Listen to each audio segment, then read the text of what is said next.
Welcome to the Elite Podcast Network, your number one source for all things sports. Follow us on Twitter at Elite Podcast Net. Use the hashtag EPNERA and join the revolution now.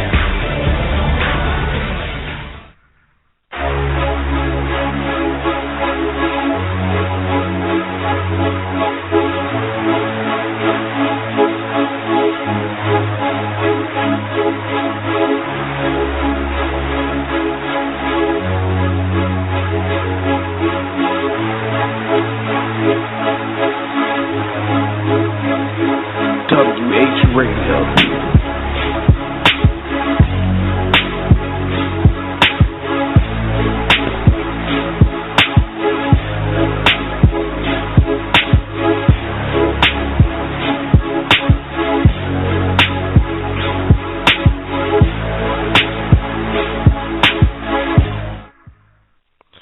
Ladies and gentlemen, welcome back to another edition of Wrestlingheads Radio. I am Skits, and I'm live here with my co-host.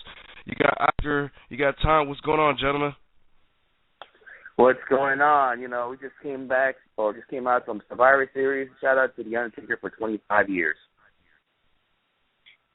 Yeah, definitely. It was a crazy weekend in professional wrestling. A lot of things happening, a lot of things going on, and it's going to be, it's going to be a crazy week. We got Thanksgiving and Black Friday this week, so we're starting off the week right with another edition of WHRADIO, of course, live on this nice Monday night. Definitely, man. Today here on WHRADIO, we have a special guest. He works with the SoCal company by the name of Santino Bros. For those that know, we had previous guests from the dojo, like a Rays, Eli Everfly, Tito, and so on and so. But today, ladies and gentlemen, we have Douglas James. What's going on, man?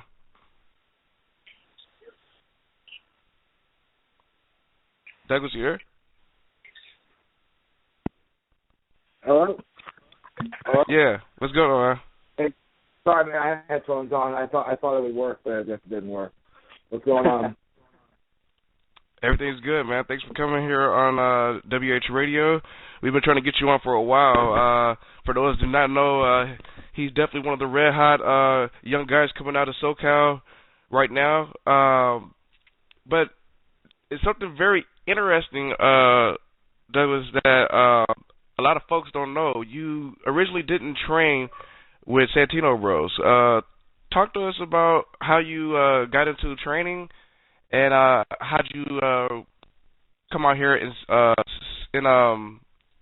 SoCal. Yeah, so actually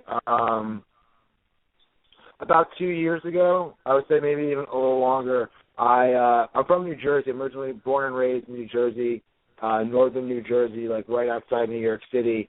And I, was a wrestling fan my whole life and always wanted to do this, and just decided to, start training. And I was started training at the school called ECPW in New Jersey. And within 5 weeks, I had my first match, and I had another match right after that, pretty shortly after that, and I trained maybe for another month.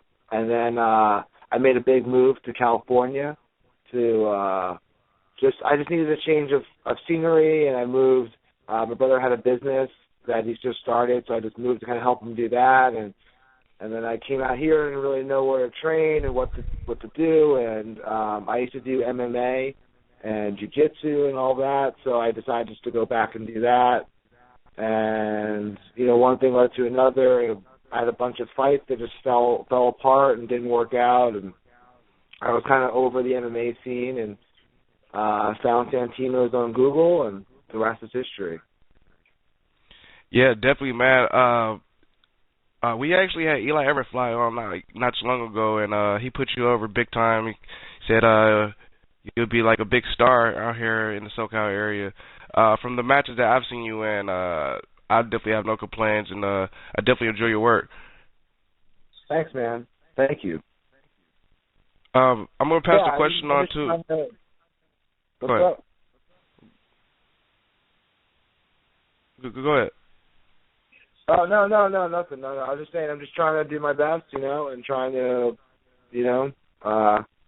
put my best foot forward and make a name for myself out here, so.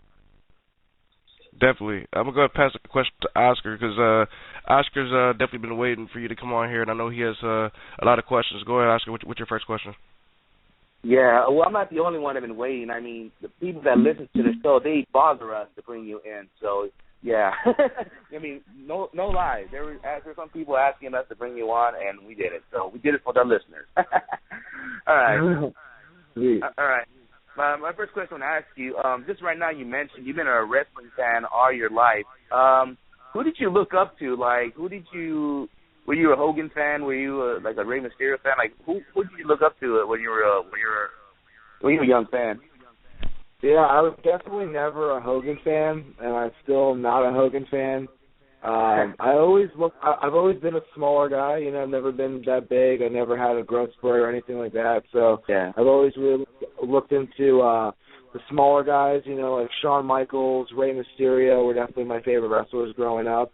I actually used to be a huge Spike Dudley fan. All right. And the first wrestler that I liked was Sean Waltman. Was 1-2-3 Kid was the first wrestler that got me into wrestling. Yeah, the biggest upset in Raw. That's a lot of history right there. Yeah, and my next question I'd like to ask you, you just mentioned Santino's, you Google them. How much did they help you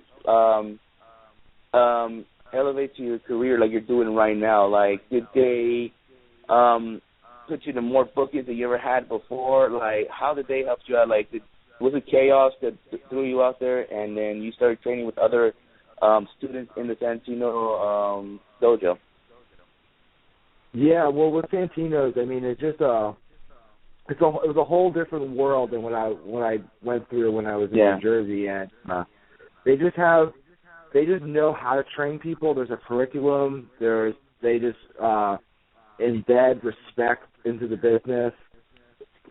Without them, I wouldn't be anywhere close to where I'm at right now. If I trained in any other school, there's no way. I mean, Robbie Phoenix is my main trainer.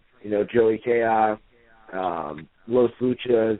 They've all been so important to me. Guys like Eli Everfly, and then the things that's like with Santino's is there's a lot of Santino's that are on really good shows and that do really well out there. So they give you connections, and they get your foot in the door, and then it's your job, once your foot's in the door, to put in the work.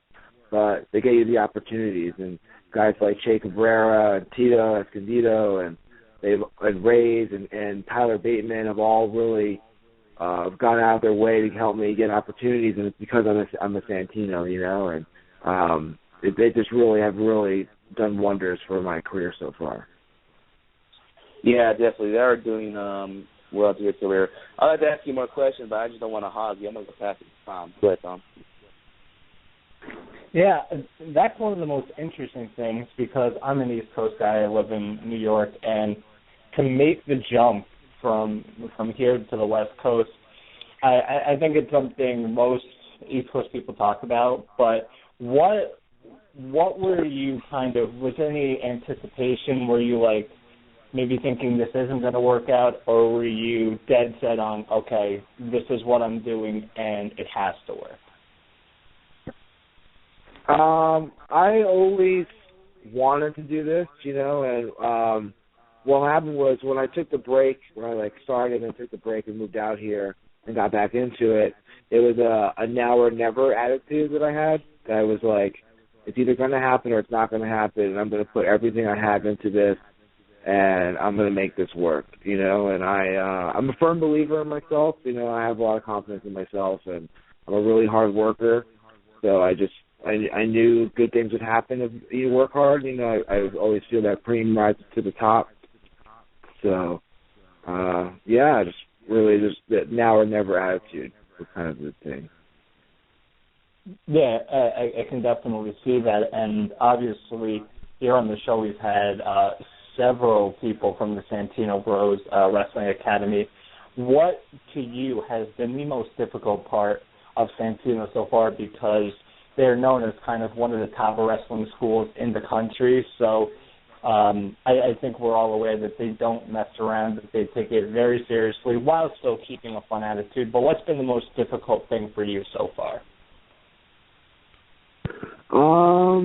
The most difficult thing, I think, well, I would say it would probably be like two things. I think when I first started training again, I went from, when I was training, I had like my first match within like 5 weeks of training. It was like really quick, and had a couple of matches or whatever. So when I was training for a while before I started working matches, and I guess I was getting a little frustrated that I wasn't getting in there and I was just training.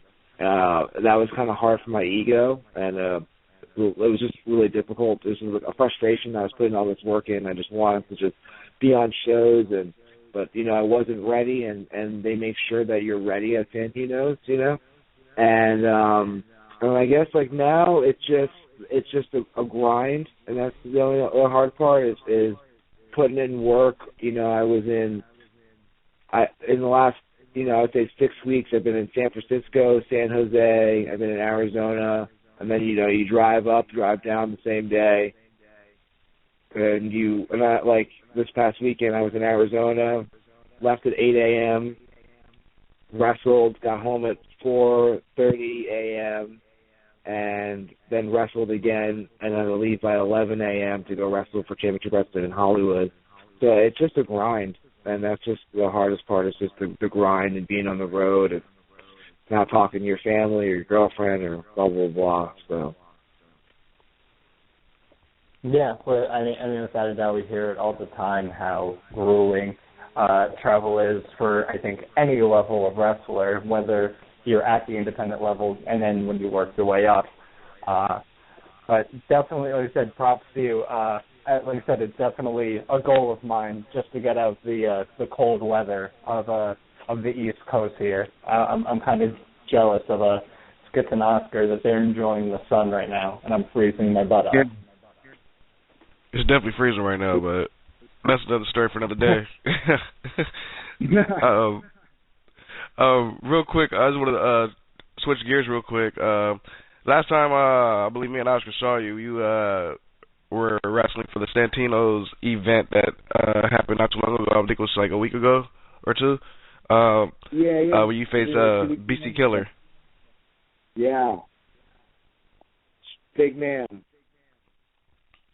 And definitely, me as a fan, I was upset, because I think I'm ready to see a new submission champ. It seems like you fit that, style. Your style is basically you're a fast dude, and you do submission moves, and I just think it's time for like a new champ. Like if I can bug Joey Chaos and say, how about let's have a rematch? I would love to see that as soon as possible. But talk to us about working with BC Killer. Yeah, working with BC Killer was awesome. I mean, he's a really, really strong guy, let me tell you, and he hits very hard. But I have a lot of fun in the match. I really wish I could have won. I think it would have been a really good opportunity for me. And I don't disagree with what you're saying.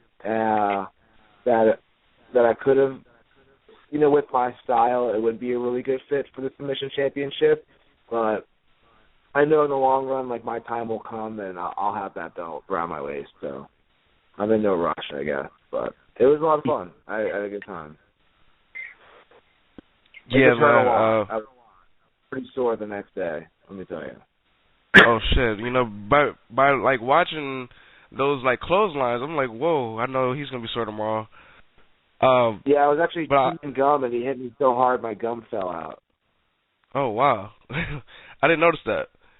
That happened. One thing I actually want to talk about is you working with Championship Wrestling from Hollywood. Did Championship Wrestling from Hollywood, did they reach out to you, or was it the opposite? Because it's pretty cool to see you working with companies like Santino's, Championship Wrestling from Hollywood, IWL. Talk to us about that. Yeah, they actually reached out to me. I think, again, it goes back to being a Santino and having these connections, especially with Joey Chaos, and he used to have a lot of connections, with David Marquez, who's also been extremely instrumental in my success so far. And I literally only had 2 matches out here, and they contacted me to be on their show.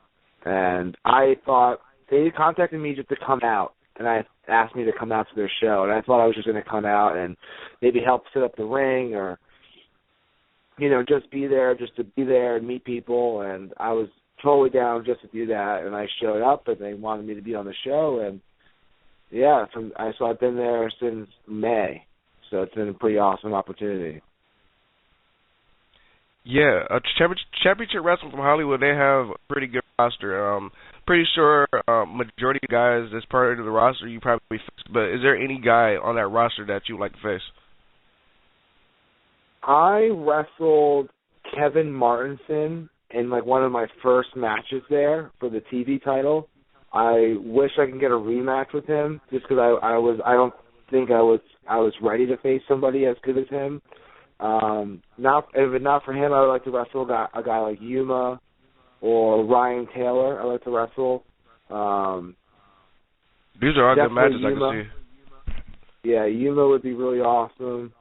And then somebody like Rocky Romero. Rocky Romero was just there at the last taping, and I'd love to wrestle somebody like him.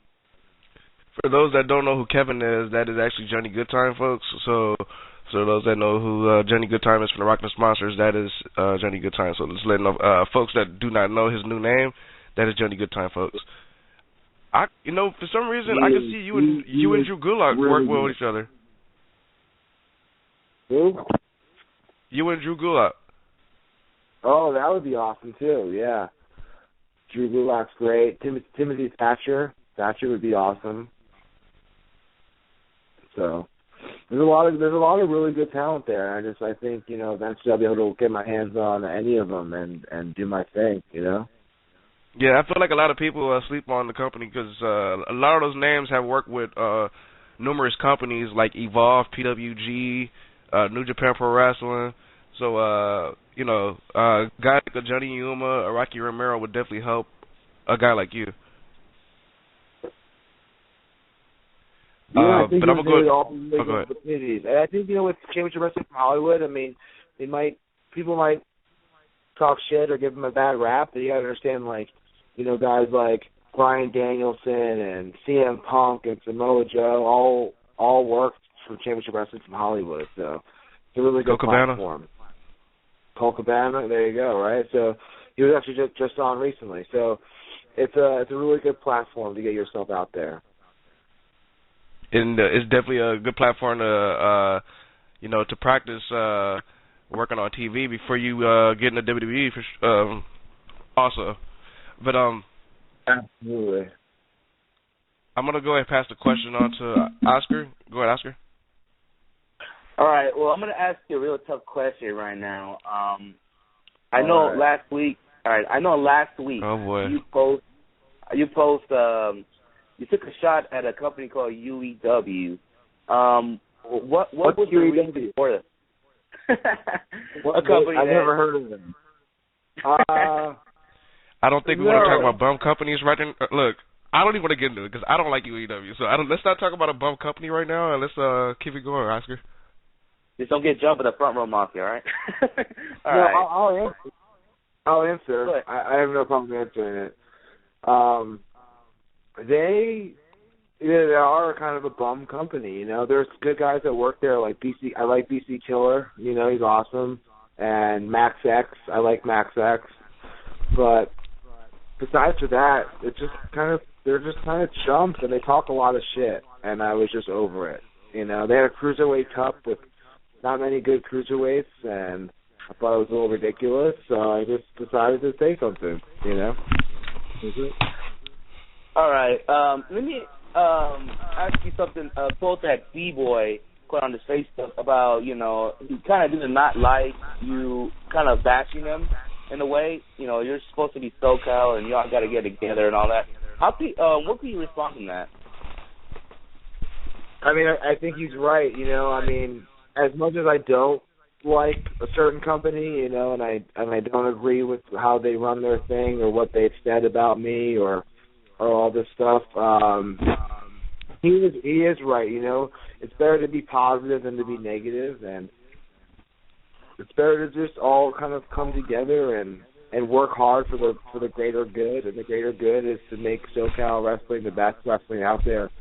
And so he's not wrong, you know, and I totally get what he's saying, you know. I mean, I guess I'm just a young guy saying stupid shit and talking shit, I guess. I'm trying to get heat, but I just was saying what's on my mind. I'm not trying to hold back or be fake, trying to just be real.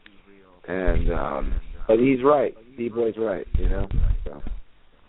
Yeah, I mean, in the past I've seen like people bashing other companies, like Shelly Martinez, sort of bash, well, mostly bash Spark, but not AWS. And you had Willie Mack, where everybody thought he bashed PWG, but really he didn't. So, I mean, it seems like this can happen, and hopefully maybe in the future you and UEW can get along. I know right now you guys are not like the best of friends, you can say, but hope times are different in a few years or in a few months. So, yeah. I mean, I've never been a fan of their company, and I worked for them, and I thought everybody was really cool to me when I was there, and I had no problems when I was there. But once I left, I heard all this shit talking behind my back, and it was just really bizarre, and just not into it. So, I don't know. Okay. You don't think it's because... You don't think it's because when I go to UEW, I've been to a couple of shows, I feel like people are there to see blood and guts. You're not that type of wrestler, you know? And you think it's maybe because of that, oh, you're just a pretty boy or whatever. You don't want to get your face dirty or bleed in your face. Is that something like that maybe? Like, I mean, it could be. You know, I'm definitely not a blood and guts wrestler. I'm an actual wrestler. I don't think death matches is wrestling. So, I mean, if there's that. I mean, I also think a lot of their fans have a problem with Santino.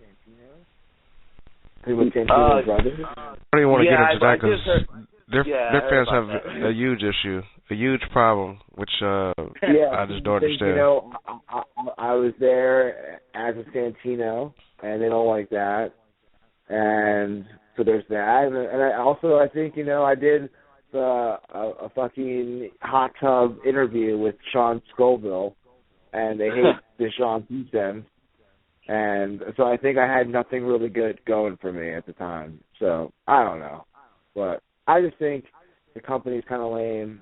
I hope it stays around because it's good for people to get work there. I wish them the best, but I just don't want to work there. That's all. It's all good. It's all good. All right, well, I'm going to go pass it back to Tom. Go ahead, Tom. Yeah, getting to, I'd say, more positive note, you mentioned a little bit about working the MMA side, you know, jiu-jitsu and all that, and we're seeing a lot of it in wrestling today with guys, of course, like Davey Richards, Kyle O'Reilly, Drew Gulak, Timothy Thatcher, Zack Sabre Jr., just some of the top names. Do you think right now we're kind of in the prime as far as technical wrestling goes, as far as bringing in that MMA influence into the world of pro wrestling? I mean, I think what's going on is the boom of the UFC and MMA is really helping the legitimacy of pro wrestling, and people can't. You have to start using things that are real and are going to work in a wrestling ring, and that's why this MMA stuff, you know, is so relevant in wrestling, because it is part of a real fight. You know, if you're on top of somebody, you might not just get like a wrist lock, and you're just gonna like maybe go on top of them and throw elbows or go for an arm bar, and you know these are. So I just think it's the evolution of the sport. It's the evolution of pro wrestling. That's basically what it is. It's like back in the day, you know, the DDT was a finisher, and now it's not really a finisher anymore. It's kind of the same thing with technical wrestling and the MMA and jiu-jitsu style. It's just the evolution of the sport.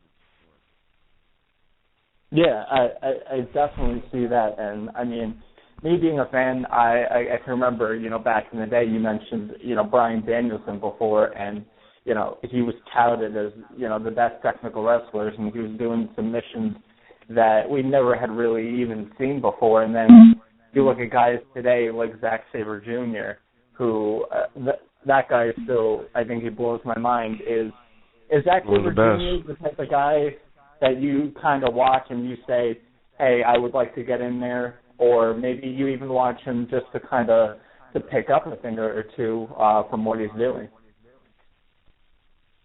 Oh, I mean, it would be a dream to wrestle somebody like Daniel Bryan. It would be amazing. But, was that your question? Sorry. Yeah, I mean, I'm looking at kind of the biggest, I guess you could say, technical wrestlers when you look at Daniel Bryan, and then today many people consider Zack Sabre Jr. the best. Do you look at those guys, do you look at their matches and pick up like pointers and say, hey, maybe I should try that, or maybe I could work from that, just kind of look at their stuff and build what you have off of them? Oh yeah, all the time. I'm always watching something and being like, oh, I'm gonna take this and take that, and or you see something and you see like, oh, that doesn't work, and or even if you watch like an MMA fight and you could put the MMA fight aspect into a wrestling match. So I try to take things from anywhere. That's basically what I try to do. So definitely, yeah. and as like someone in the East Coast, I watch Championship Wrestling from Hollywood as much as I can. Obviously, Austin gets the better luxury of seeing you week to week, but those guys have been praising you, so I can't wait to see what kind of stuff you incorporate in your matches. I'm definitely very interested. Yeah, no, I hope I get some more opportunities for Championship Wrestling from Hollywood. My matches have been, pretty short, more or less, and but I'm just starting out there, so hopefully eventually, things will start working in my favor, and I'll get more time to show what I can really do. Yeah, once you build up a little bit of a reputation, you need to head back over to the New York tri-state area, to Jersey.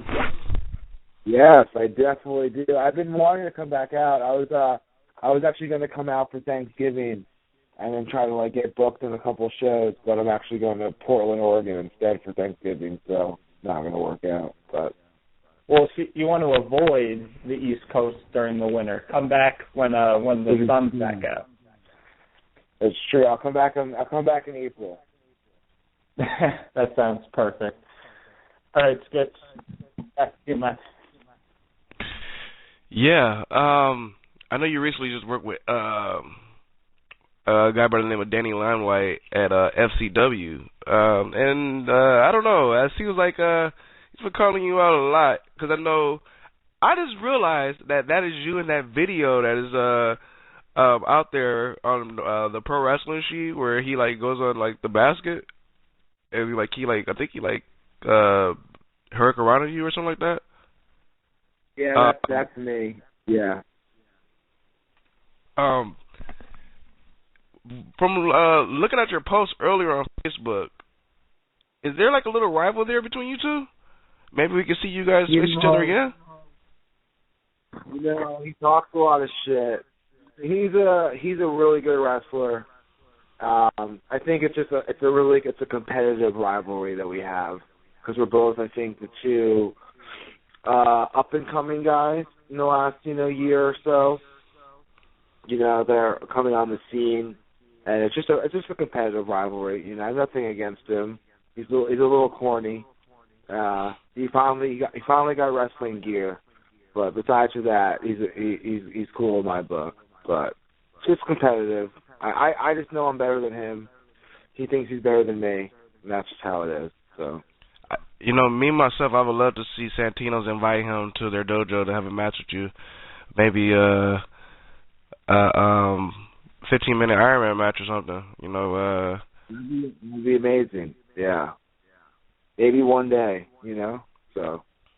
Cross your fingers. Tell them. Message them. Message Joey. Message anybody. Tell them that's what you want to see. So. Hey, well, look. If it's not me that's gonna do it, I know Oscar's gonna do it, and it's another person that I know. I've seen you guys work together, and I know you guys always put on a hell of a match when you guys like are in the ring with one another. Eli Everfly, like I can sit down and watch you guys wrestle any day. I don't care if it's a 6-man, I don't care if it's a 1-on-1, but you two guys have that chemistry. I'm pretty sure he works with you a lot when you guys train, but Eli is definitely a guy that matches, like you and him match like well in the ring, and I definitely enjoy watching both of you guys. Yeah, we have really good chemistry. He was the first match that I had out here. We wrestled at Huntington Park Fair, and I don't know. We just have a really good chemistry. We train a lot together. You know, he's one of the only Santinos that really trains a lot. You know, and so I'm with him all the time, and he's a great guy. And I hope to keep working with him for a long time. It'd be great. Definitely, dude. We actually have a caller. I don't know if you want to take a call. Yeah, I'll take a call. It's actually a 347 area code. I'm not even sure where that is. Well, let's take this 347 area code. Please be respectful. Yo, Doug, what's going on there, Bozo? Oh, what's up, Bozo? Who we Hey, got what's on? up, kids? What's up, Oscar? It's Danny Limelight, baby. What's good? Daddy fucking Limelight, huh? This is funny, What's going on, man? What's good with you, dude? It's funny. I was just asking Doug, are you two like the newest rival out here in SoCal? Yeah, I was dialed in. Oscar sent me the link, so I decided to listen to what Douglas James was on his mouth about. Yeah, I was just putting you over, and now you're calling me a bozo. No. See, what I was calling in to say was I appreciate the compliment, Doug. And, I already told you straight up how I felt. You're a great athlete. You're great in the ring. But honestly, it's like it's a rivalry thing. You know what I'm saying? It's two guys, one from the L.A. scene, one from the San Diego scene. Everybody's talking about us. And honestly, FCW was the first person to bring this together in the ring. And I'm trying to get in there with you again. So this time, without Eli around, I can beat you one-on-one and prove to everybody that I'm better than you, dog. You're not better than me. That's the problem. So, as you guys talk, I'm actually tweeting Gus right now to book you guys. That would be the issue, right? So. What you said? What? Oh, you're not better than me, so that would be the issue. But Doug, you needed Eli to help you win. I didn't need him to help me win, but he was just happened to be there. Oh, like I'm supposed to believe you didn't tell him, hey man, if he starts kicking my ass, come out there and give me a hand with his little goon squad and shit. Anybody's listening, hit up Santino. Hey, screw it. Hit up FCW. Hollywood. I just hit FCW right now. Let's make the rematch. Because I know FCW's coming back soon. Let's make the rematch right here, right now. We got Danny Limelight. We got Douglas James. We're supposed to get in there. We're supposed to get back in the ring. It's supposed to be tables. It's supposed to be ladders. It's supposed to be chairs. It's supposed to be me and Doug and two other guys, Swade and Eli. Now everybody's a little skeptical about what they want to do with themselves. But shit, I wouldn't mind if it's just me and Doug with some tables and ladders and chairs. Let's do it. Hey. I guess here on WHRADIO we kind of make magic here on the show. I would love to hit him over the head with a chair. I would love to hit you in the head with a chair. Yeah. And then I heard Skip say he wants a 15-minute Iron Man match. Hey, I can do that too, baby. I got the stamina. I know you eat a lot of pizza and stuff like that, dog.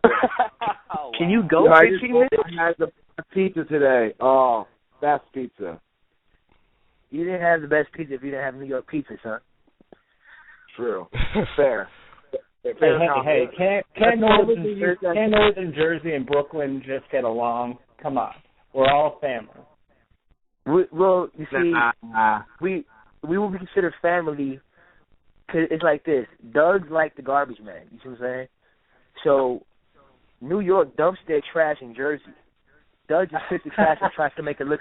Wow. Doug just trash and tries to make it look a little bit. Wow. He does little flips off the roads and he jumps pretty high. You know, he tries to make the garbage that we dump in his state look good. And you have to give him credit because he looks good doing it. You know what I'm saying? He looks good doing it. You know, I'll tell you this. If you guys come out here to SoCal, because I'm pretty sure San Diego wouldn't work for me. Out here in SoCal, in L.A., like at Santino's or somewhere, I'll definitely be there. But San Diego's going to be hard for me to make it.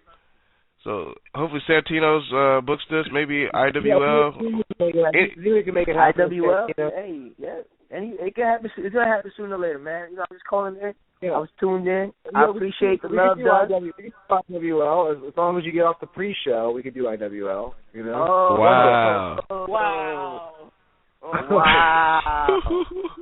Yeah, I got Rocket Boy from your favorite place, bro. From your favorite place. The pre-show? Yeah. You know what, wow, Danny? I got know you too. Come on. Danny, real quick. I know you and Doug are going back and forth. I know you already had your time here on WHRADIO. No diss, bro. But we got to finish this. You're right. What's up? I was just tuned in. I wanted to say what's up. You know what I'm saying? Show love. Take over for a little bit. Let Doug know who's daddy. But I'm going to let y'all get back to it, man. Hey, all right, man. We'll help you guys get one more. So thanks for calling, Danny. I appreciate it, guys. Y'all take care. Doug, I love you, dog. Fucking punk. Wow. Hey, this is not the first time this happened. Remember Candice LeRae and Peter Avalon? You know, that ain't the first time, so it's all good. We. All right. Yep. Was that the next one to ask the question? Because I sidetracked. Go for it, dude. All right. Doug, I know earlier you mentioned about you were traveling around lately. Like you've been heading to Arizona, the Bay Area. I'm pretty sure you've been in Vegas as well. And I've seen Ray's Snapchat. She's always filming you, and either you're sleeping or eating. I don't think you even noticed that. But I see Ray's as your travel buddy. But is there any country or city that you would like to work for besides your hometown? We all know that you want to return there, but it's like Japan or Mexico. You like to work out there? Yeah, man. Japan is like my ultimate goal. I mean, obviously being in WWE is the goal. You know, if you don't want to be in the WWE, I don't know why you're doing this, but yeah, being in Japan would be amazing. I just love the culture. I love their style of wrestling, and yeah, that would be a dream come true, Japan. So. Is there a or even going back and going into Philadelphia and wrestling for like Ring of Honor or anywhere for Ring of Honor would be amazing. So. Hey, to come to Vegas in February, so you never know, man. We might see you in a dark match or something, you know. Never know. You never know. Yeah. Yeah, I'm going to go back to Japan real fast. Is there a certain company you like to work for, like either New Japan, Noah, DDT, or Wrestle One? That's a good question. Anyone, obviously, but New Japan is the deal right now. New Japan is the show, so definitely New Japan. All right, man. Well, you might see you in a Bullet Club shirt, so if that happens, that'll be awesome, because you never know who will join that group. They're like to me today's version of NWO, because you never know who's going to join. You know, it's like if you put on that Bullet Club shirt, you're a star. Just like in the 90s, you wear an NWO shirt, you're a star. You know, so it'd be sweet to see you in Japan. There's a couple of guys I'd like to see you work against, like Kota Ibushi, a tag match with the Young Bucks. Get a partner and you can go against the Young Bucks. Maybe me and Danny Limelight if we get together, become friends. Me and Danny. Well, you don't want to have Seville jealous, but I know he has a tag team partner there. But I'm sure he wants to find. That's true.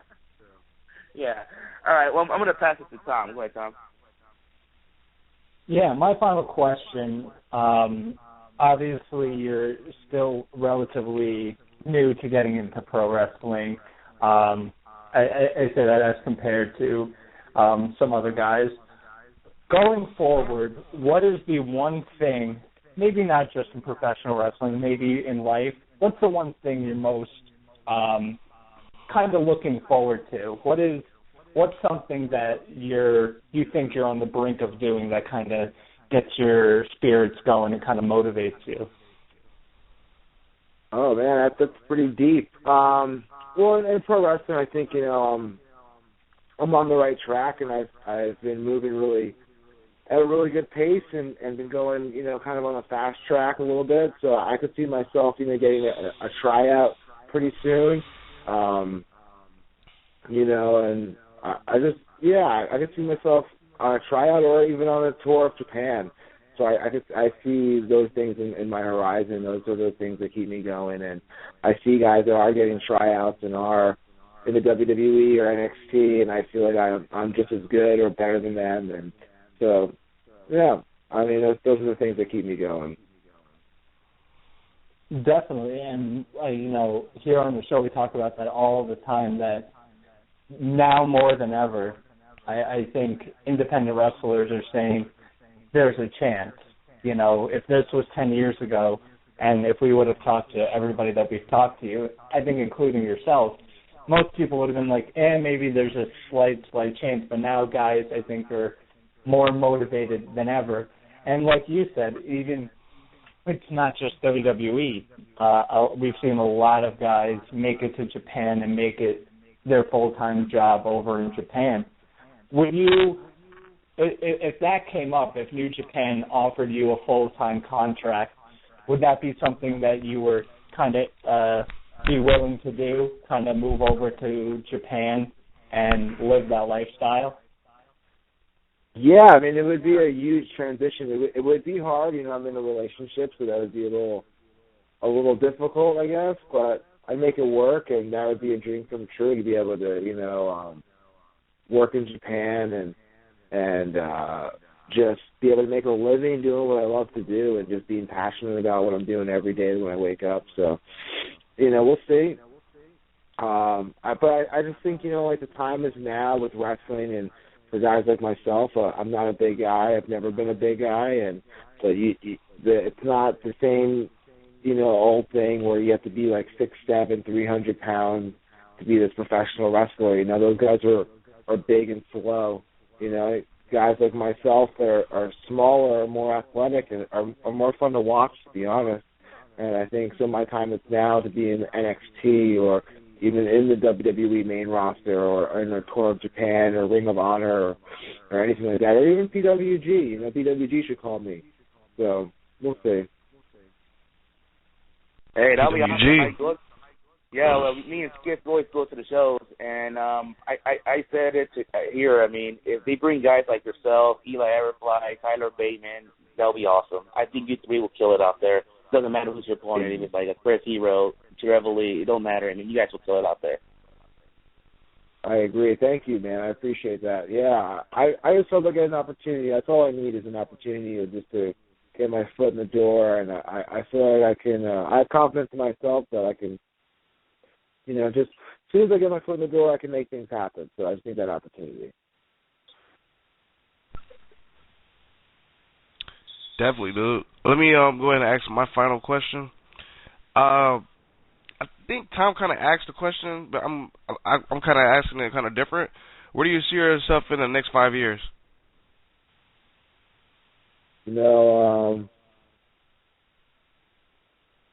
Positive, Doug. I see myself, in the next 5 years, I see myself in NXT, or on the main roster. I see myself really making it in the business. I feel like I have what it takes, and I get it, and I'm a hard worker, and I've been an athlete my whole life. Some of these guys that are in pro wrestling, they aren't athletes, and I am an athlete, and I've been a competitive athlete that's traveled my whole life doing sports, and so yeah, and in 5 years I see myself in NXT. Man, I'm gonna let you know right now. Everybody here on Wrestlingheads Radio, we support you big time, and we hope nothing but the best for you, dude. I really appreciate that, man. Thanks for having me on. It means a lot, and yeah, I really appreciate it. Before we let you go, you want to throw out some plugs, your Twitter, Instagram, and stuff like that? Yeah, Yeah, follow me on all of it. So Instagram and Twitter at Douglas James Pro, and then you can find me on Facebook at Douglas James. You know, I don't have many bookings. You can see me I'm wrestling in a 4-way match against Sway Thompson, Ryan Kidd, and Pinky. Should be interesting. But yeah, catch me on Championship Wrestling from Hollywood, and yeah, you know, I mean, I really appreciate you guys having me on, and yeah, just follow me on Instagram. I love posting pictures and videos and all that good stuff. So, thank you, man. We appreciate you coming on, dude. We'll see you soon. Yeah, no worries. Thanks for having me on. All right, guys. Catch you later. All right, you have a good night. Ladies and gentlemen, that was Douglas James. Everybody be sure to follow this dude. I'm letting you know right now, I wouldn't just be bullshitting, but this guy can wrestle his ass off. And I've seen him have some good matches, and I definitely could see him wrestling certain guys like Tyler Bateman, a B-Boy. I believe him and B-Boy have met before, but I could see them meeting one more time for sure. Yeah, you know what? I think I posted on Twitter that a lot of people got to see that. I want to see with AWS when Douglas James and Tyler Bateman. That was a good ass match. It was a hard hitting, physical match, and if you like stuff like that, that's something you'll like to watch. Definitely, dude. Let's take a quick break, shall we? Can we take a break? Why not? Hopefully my man Matt is there so he can... Yo, it's Matt Nick Jack, the best tag team on planet Earth. You are listening to Wrestlingheads Radio. Too sweet me. And if you're not down with that, we got 2 words for ya. Super kick. Here in the sunny California, this is the aerial assassin Will Ospreay, and this is Wrestlingheads.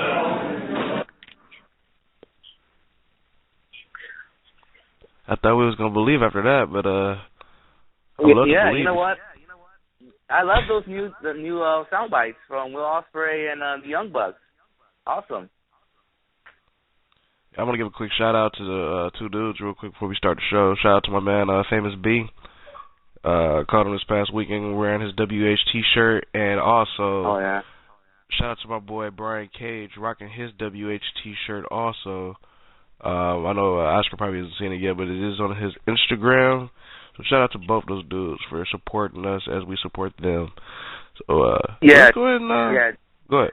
No, I was gonna say I mean we saw Famous B wearing that shirt. It was freaking awesome. It matched the headphones he had on, the black and white, and red. So it was awesome. And I'm gonna just let you know, I might have said this in the show before, but Tom and hopefully Matt's listening. Episode 1, in the end, you guys are going to mark out of Lucha Underground. I'll tell you that right now. I can't wait. Like I said, once again, Wednesday nights are kind of becoming we did have TNA and Ring of Honor on Wednesday night. Well, you don't have to worry about TNA. TNA moved to Tuesdays with Pop TV, so you don't have to worry about TNA. Yeah, that's the thing, is my Wednesday nights in wrestling have kind of had a void that Lucha Underground I think is going to fill once they come back. I'm pumped, man. I'm pumped. So like I said, Lucha Underground, they were the best wrestling TV show, without a doubt. Like I said, the presence, the visuals that you got from that show, and of course the wrestling on the show was some of the best. And, it introduced me to great wrestlers like Pentagon Jr., Phoenix, Drago, all the guys from AAA. Same here for sure, dude. Like, I'm going to be honest with you. Really wasn't into guys like a Phoenix or Pentagon Jr. or Drago or, guys like that. Until I started going to Lucha Underground. It was such a great introduction into AAA, which, only some of us knew. I think that the American audience and, I'd say the United States and Canada mixed that in there. Very unfamiliar with a lot of the AAA talent. But now you see guys, Pentagon Jr. is everybody. About to work with Chris Hero. He's definitely about to work with Chris Hero at AAW, so that should be a good one. I think Phoenix is also wrestling in there too. They're getting booked now. They were the AAA guys were, of course, at BOLA this year. They were at Chikara's King of Trios. They're going at AAW at the Windy City Classic coming up this weekend, which we'll talk more about later in the week. But and we've seen on Helico and Jack Evans go up to Smash Wrestling. So the AAA talent that wasn't getting booked before is getting booked now because of Lucha Underground. People are like, man, we want to see these guys. And, I'm not going to spoil anything. I just want to say, folks, look out for Jack Evans this season. That's all I'm saying. That is it. Oh, yeah, Jack Evans. And I won't be surprised when January comes, Tom starts doing that chant. You know what I'm talking about, that chant? Yeah. We'll definitely get out that because I don't want to spoil nothing here on the show because folks will get pretty pissed off, and I'm pretty sure my man Tom does not want to hear the spoils. But let's get into Survivor Series. I want to, before we start, happy anniversary to the dead man himself, Undertaker. It's been around 25 years. I remember when I was a kid watching Survivor Series, watching him come out when Brotherly Love introduced him. He was on the Money Team with Ted DiBiase. I don't know, man. That was some crazy shit, bro. Like me as a kid, I was scared. I'm like, what the fuck is this? And the dude just basically took care of business in the WWE. He was unstoppable. It's crazy because when I was a kid, when he was beating guys at WrestleMania, you're a kid, so you don't understand what's going on. You understand the guys undefeated at like WrestleMania. I believe they started like mentioning that maybe like after WrestleMania 10 or something like that. Like a lot of us didn't really pay attention to shit like that. And when the WWE acknowledged that, that was a good deal for Taker. And we all know what happened with Taker. With him actually losing at WrestleMania a couple years ago to Brock Lesnar. But the guy has done a lot of great things. Let's talk about Survivor Series, though, shall we, guys? Because I thought Survivor Series was okay. It has its ups and downs. Let's talk about the up stuff first, and we can talk about the down stuff. Roman Reigns opened up the tournament with Alberto Del Rio. The match started off pretty slow. That Del Rio is a workhorse. He can work with about anybody. And me, myself, I've been putting Roman Reigns like crazy lately. And, probably in the middle, like towards the end, I want to say that's when they both picked up for both dudes. And I want to say they had a decent match. I had a great match. I give it a 7. But Roman Reigns went over and got the W, and he went to the finals. Pretty good match, I thought. It had its ups and downs.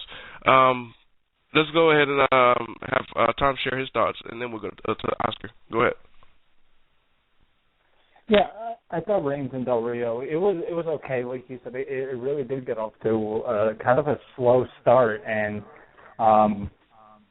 to open up the show, you need something that's going to get the crowd invested, and they really weren't into this matchup, and neither was I. I don't know. It like I said, it's not that they just had bad chemistry or anything. It was just kind of it was an okay match. There was really nothing big about it. I think the predictability factor that Reigns going to the finals did play a little bit of a role. We did kind of figure, okay, Roman Reigns is going to win. So that did play a little bit of a part, not too much. But I thought it was all right. I think if I would have been booking the show, I would have put Owens and Ambrose on first because you want to get the crowd into the show, and it seemed like it was the better match, and it was the more kind of fast-paced matchup. Yeah. Oscar, you want to share your thoughts on the show? Because I know you kind of had trouble with the streaming, because streaming did have a couple of trouble. Did you get a chance to catch the match? Yeah, what I did is that when I had issue with the streaming, I had to rewatch the show again, maybe an hour or two later after the show. So at the beginning, I was frustrated. Like, come on, man. You know, not only my Xbox, but in my phone. I mean, it was just all screwed up. But to review it, from rewatching it, I kind of agree with Tom. It was an okay match. It started really slow, and I kind of understand why they had they booked this match first instead of Kevin Owens and Dean Ambrose, is because they're trying to.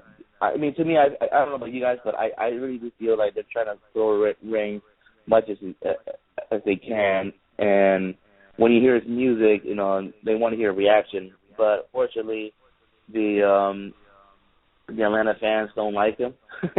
Not like today's fans in Tennessee, but yeah, it feels like Roman Reigns has different fan bases in different cities, and Atlanta didn't like him, so they didn't get the reaction they wanted.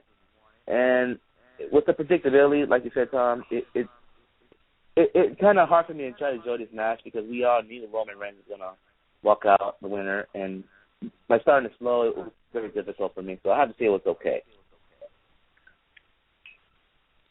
Definitely do. Like, I'm pretty sure we all are on the same page on that one. But shout out to both guys for having a decent opener. I'm not sure if he's online, but I believe we have Matt. Are you there? Did you want to chime in, or are you not there?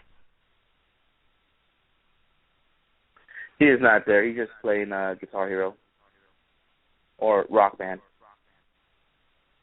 Okay. Let's go ahead and move on.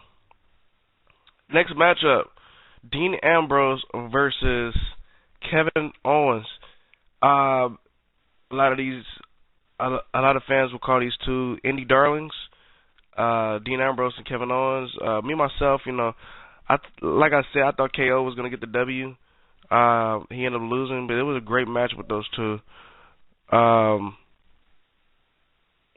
I believe Matt's trying to get on, but he'll get on in a sec. Let me finish talking real quick. Dean Ambrose and Kevin Owens, these two have kind of been building up a feud for the IC title, so they kind of started their first match on the Survivor Series pay-per-view. I thought it was a pretty good match, you know, with these two. I think these two could have done way better. But I definitely enjoyed the match, and I was shocked to see Dean Ambrose win because I really thought it was going to be the other way around. But the WWE had other plans with us, which we'll talk about a little later. Your thoughts on the match, Tom?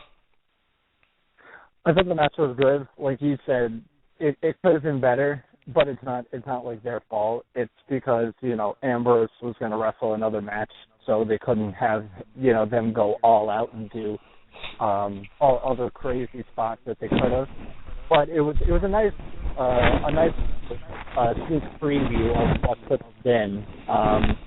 So I enjoyed it. Like it was such a different type of matchup as compared to you know, the Roman Reigns Del Rio match. Even though there were some spots in the match, it was on purpose. You know, when Kevin Owens kept putting Dean Ambrose in chin locks, and he was saying Chinlock City. He was just being a heel. It wasn't doing it to slow down the match. He was doing it because he's a heel. So I thought, you know, the crowd was way more invested into the match. You know, you had dueling "Let's Go Ambrose" and "Fight Owens" fights chants going. The crowd, which I definitely like. Yeah, you can definitely see a split of reaction, but it was, like I said, it was a different matchup as far as what the crowd was into. The crowd enjoyed it. I thought it was good. And, yeah, just like you, I was kind of surprised that Dean Ambrose went to the finals considering what happened in the finals or what didn't happen. But we'll get to that in a little bit. Oscar? Yeah, I don't know why you guys seen Kevin Owens make it to the finals. I mean, even with that promo on the back stage, you know, it kind of showed me, okay, Dean is going to beat him. And unfortunately, I was right last week. I knew Dean was going to beat him. A couple of stuff I like and I don't like. First of all, the whole match, I only like maybe 10% of it, to be honest. I feel like it went too short. They could have done better. I wish they gave them more time, but they didn't. So, I mean, no offense to these guys, but I just feel like that was possibly the worst match of Survivor Series. Or maybe the main event. Maybe the main event could be another one. But yeah, I mean, not to blame Owens and Ambrose. You know, we could do better than that. But it was just a real short match. The positive thing I like when freaking Dean Ambrose countered the pop-up powerbomb. We didn't see that coming. That was freaking awesome. And that's about the only good thing I could say about that match. I watched it again, rewatching it without interfering with the stream, and I wasn't feeling it. But maybe when they move on, to continue on with their rivalry, maybe we'll see a better match in this. I don't know what to say about your comments.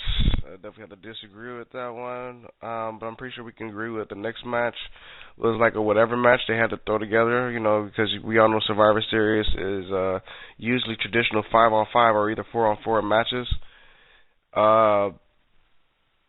We had the team of Ryback, the Lucha Dragons, and the Usos versus Sheamus, King Barrett, and the New Day. It was like a whatever type of matchup. It was like one of those honestly, this was the bathroom break match, to be honest with you. Probably one of the bathroom break matches. I don't think nobody really cared about this match. But the sole survivors of the matchup was Ryback, the Usos, and I believe one of the Lucha Dragons. I want to say it was No, wasn't it Ryback, Titus O'Neil, and Kalisto, the sole survivors? For some reason, I don't even see Titus O'Neil's name on here. He was in that match. You're right. You're right. Yeah. Titus O'Neil was in that match. Yeah, he replaced Cesaro. Which we'll get into in a bit. But I'm pretty sure none of us really want to go talk about this match because, it was like... Like I said, the whole point of the Survivor Series pay-per-view is in the name, Survivor Series. It was built on the 5-on-5 traditional Survivor Series matchup. And one got relegated to the pre-show, which we didn't even talk about because I didn't even see it. I didn't even know there was... The match is not even worth talking about, to be honest with you. That's the point. And I think Titus O'Neil was in that match. Yeah, and you had Goldust return. Like, I thought people were saying, oh, Goldust is back. And I'm like, wait, when did Goldust come back? And they're like, oh, in the pre-show. And I'm like, oh, my God. Like, you relegate Goldust to having to return onto the pre-show. It's just sad. And then you have this matchup with, which we anticipated that something like this was going to happen on the show. But once again, there was no build to this. There was no purpose to this. It'd be like if the Royal Rumble came around and the Royal Rumble was just put on the pre-show. Like, the whole point of the pay-per-view was to put on the pre-show. It just doesn't make sense. Either stick to the tradition of the pay-per-view or just get rid of it altogether. Because there's no point in having it if you're not going Like I said last week, this year's Survivor Series was all about The Undertaker. That's why they didn't give a shit about no Survivor Series matches. And it's listen, I love The Undertaker. It's one of my favorites. But, you don't have to base the whole pay-per-view around an anniversary of a guy. I'm sorry. If Undertaker's last match or something, I could have understood. But it's not going to be Taker's last match. So what was the point in doing it? It's once again, it's going back to the veterans and to the legends. The build-up is horrible.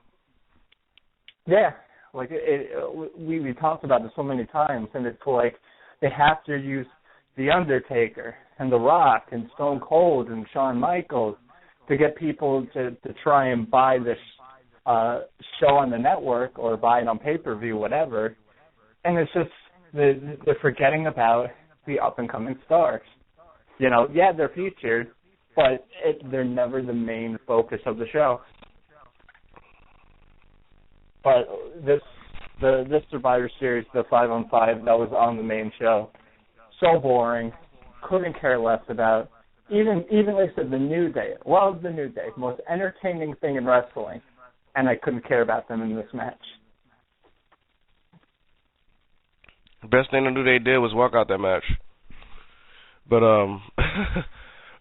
next matchup, which we'll talk about, which we could probably kind of talk about now.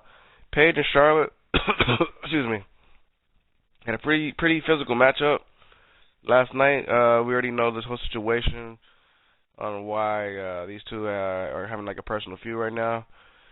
If you watched the Raw last week, where they mentioned Ric Flair's son. This feud is kind of around that right now. But there was a move that Charlotte did on Paige, which is her finisher, the figure eight, and she had her hands under the rope. And today on Raw, Paige she had a promo, and she basically mentioned like I didn't lose because she had her hands under the rope. So I want my match again or whatnot. So tonight these two had another physical matchup, and it was a no contest where these two girls just beat the shit out of each other, and Paige got real aggressive where she pulled the TVs off the table where the announcers are, and she got on top of there and did her Paige tap out finisher on her. One thing I like about that when Paige does that, she's so heel. She does that shit, and she's playing a great role as a heel right now, calling Charlotte Baby Flair and calling her a dirty player like her father. A lot of folks aren't behind this feud no more, but I'm pretty sure later on when we talk about Raw, there's two other girls that are trying to get in the scene right now and probably get a title shot for the Divas title.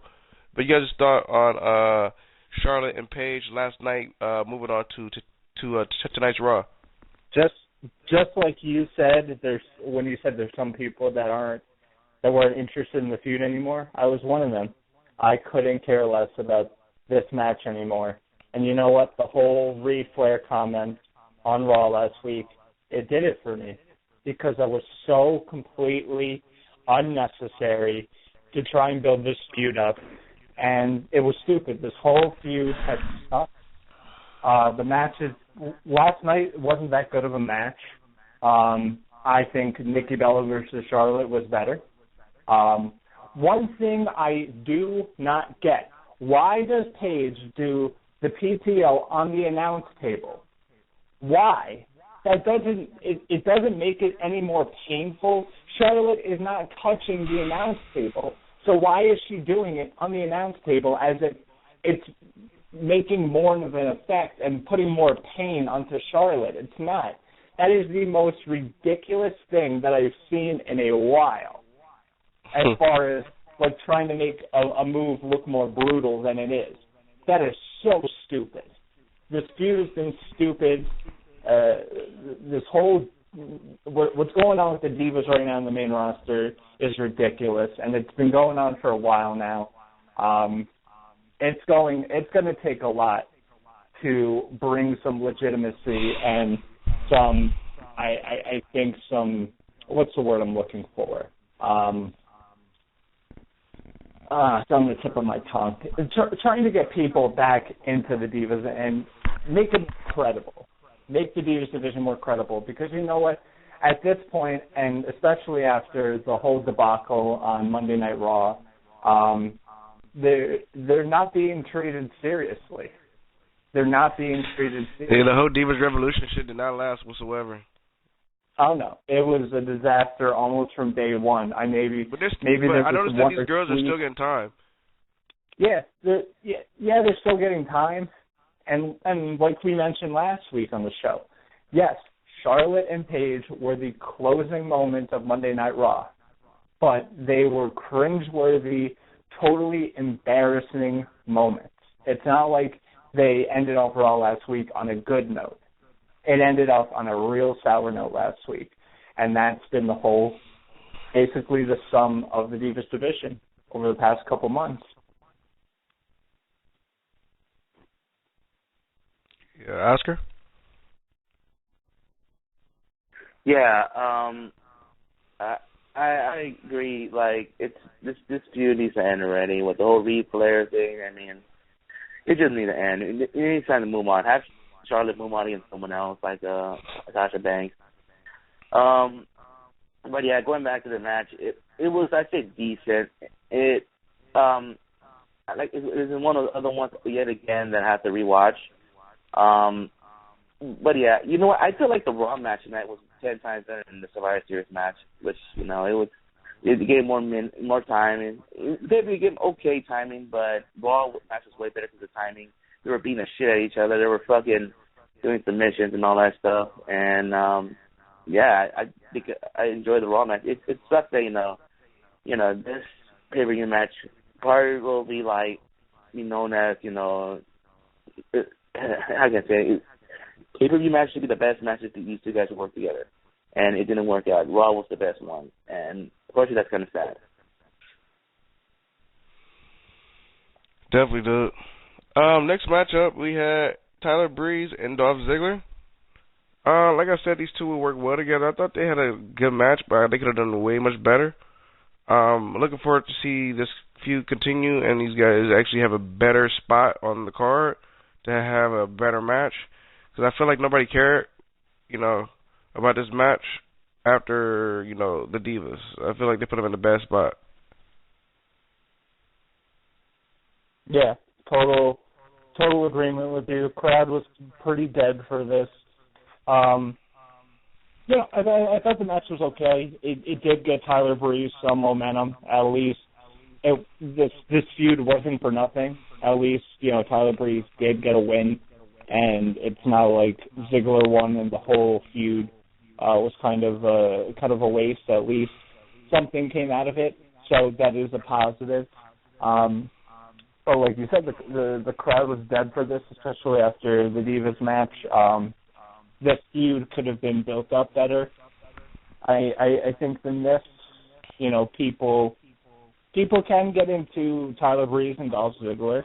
It's just that it was put at a bad spot on the card, and no real feud being built. We saw a little bit, but nothing to a great extent. So I thought this was okay. Like I said, Tyler Breeze came out on top, and one thing I always love from the commentators is when you have a guy like Neville or Tyler Breeze when they come up from NXT, and we saw it on Raw tonight with Neville, and we saw it last night with Tyler Breeze, and when Michael Cole's like, oh, look at these young guys. These young guys have such a bright future in the WWE, and they're going to go straight to the top, and all I can think is, no, they're not.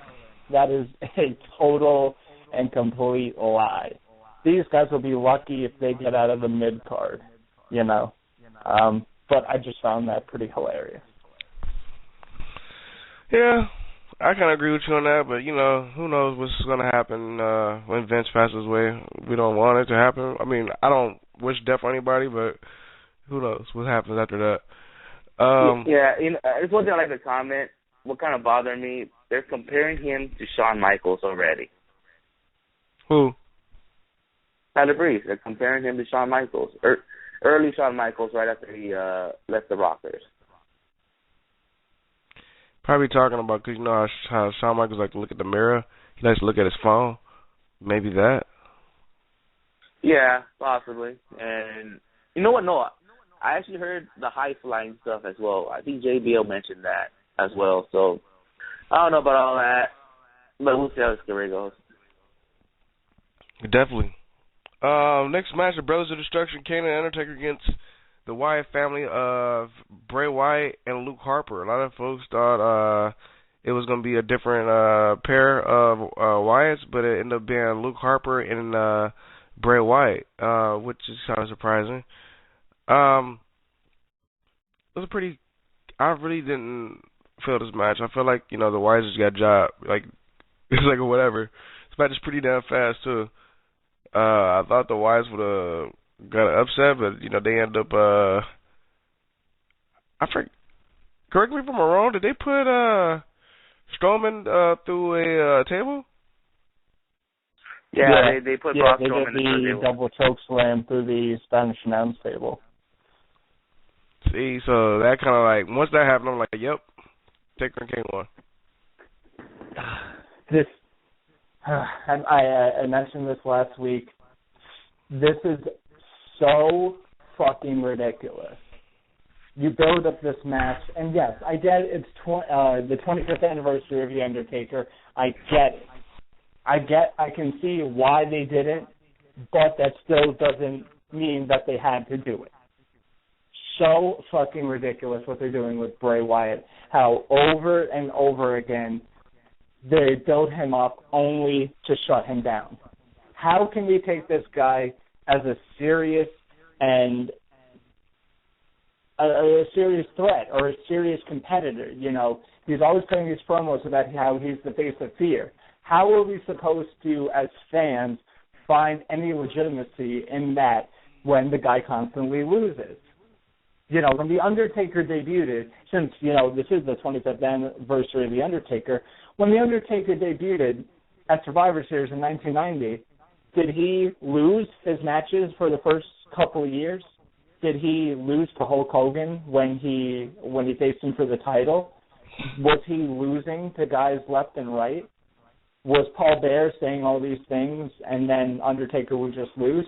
No. They built him up as a serious threat and as a serious monster into the company, which led him to where he is today. They didn't treat him like a joke. They treated him as if he were separated from the rest of the roster, like he was something special, because they knew it. And look what it turned out. When you see something like in The Undertaker, you take advantage of it. And they haven't done that with Bray Wyatt. This whole feud was pointless. The match was pointless. You know, match was it was an okay match. You know, it wasn't great, but it was just pointless. In the end, there was no point to this match because Bray Wyatt didn't go over. Because what's the point of this feud if The Undertaker goes over? Okay, Taker goes over, Taker and Kane go over, and that's it. At least if Bray Wyatt won, that leads to more questions. It leads to what's next for Bray Wyatt now that he took care of the Brothers of Destruction. Now that he did this, what could he do next? But no, you know, I have to put Taker and Kane over. For what reason? Who knows? And, you know, it also surprises me because Taker and Kane, I would think, would want to put the younger guys over, to put the guys who are on the main roster week after week over. Pretty sure we all know that they won't be seen on TV in a while, so they're the way to drop the ball, guys, once again. But, I just want to chime in real quick. Tonight, everybody is like, what's going on now? So it looks like the Wyatts, they had a match tonight. It was Bray Wyatt and Luke Harper, once again, teaming up against the Dudley Boys. And they went over with a little help. And by the looks of it, looks like right after that match, they attacked the Dudley Boys. So it looks like they're going to feud with the Dudleys. I kind of feel like it's not going to be Bray Wyatt heavily involved. I feel like this is a perfect chance for now the Dudley Boys to break up. Have them feud with maybe Luke and Eric Rowan, and they lose, and have Bubba Ray turn on Devon. No. Maybe this is the perfect opportunity for that too. No. It ain't gonna happen. This is not TNA. Yeah, I was gonna say, one of the great things that TNA did was the Bully Ray character. How they let Bubba Ray go out on his own and kind of let him do his own thing as a singles guy, because, you know, I love the Dudley Boys in ECW, and I loved them during the Attitude Era. Those were, you know, some of my favorite memories. But when I'm going to look back at, Bubba Ray Dudley's career, his Bully Ray stuff, a lot of it was really, really good. It wasn't the best matches, but it was some of the most interesting character development that we've seen, because we never really saw Bubba Ray as a main eventer, and then we see that opportunity, and we know what he's capable of. We know that he can do it if he's allowed to, but I just don't see that happening in WWE. I don't think WWE would allow him to be the type of character that I think he could be.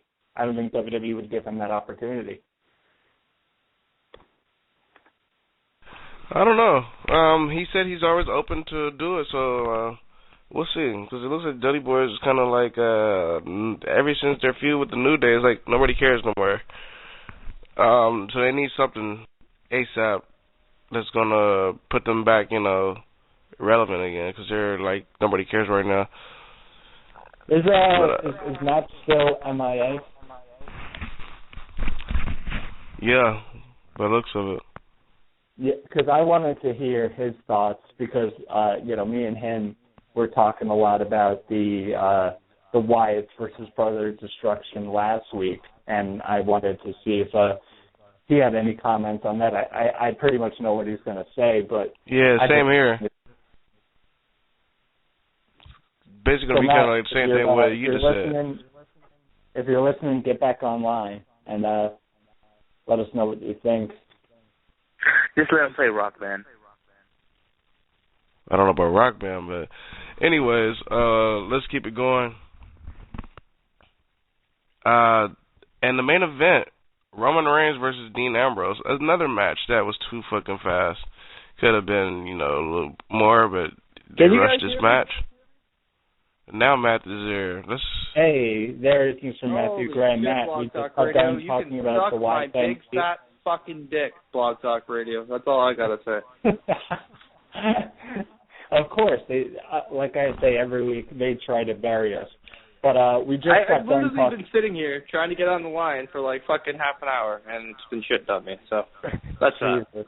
But we just got done talking about the Wyatts versus Brothers of Destruction, and I know we were very animated last week about talking about this match. So now that the match is over, it's what we expected. What are your thoughts?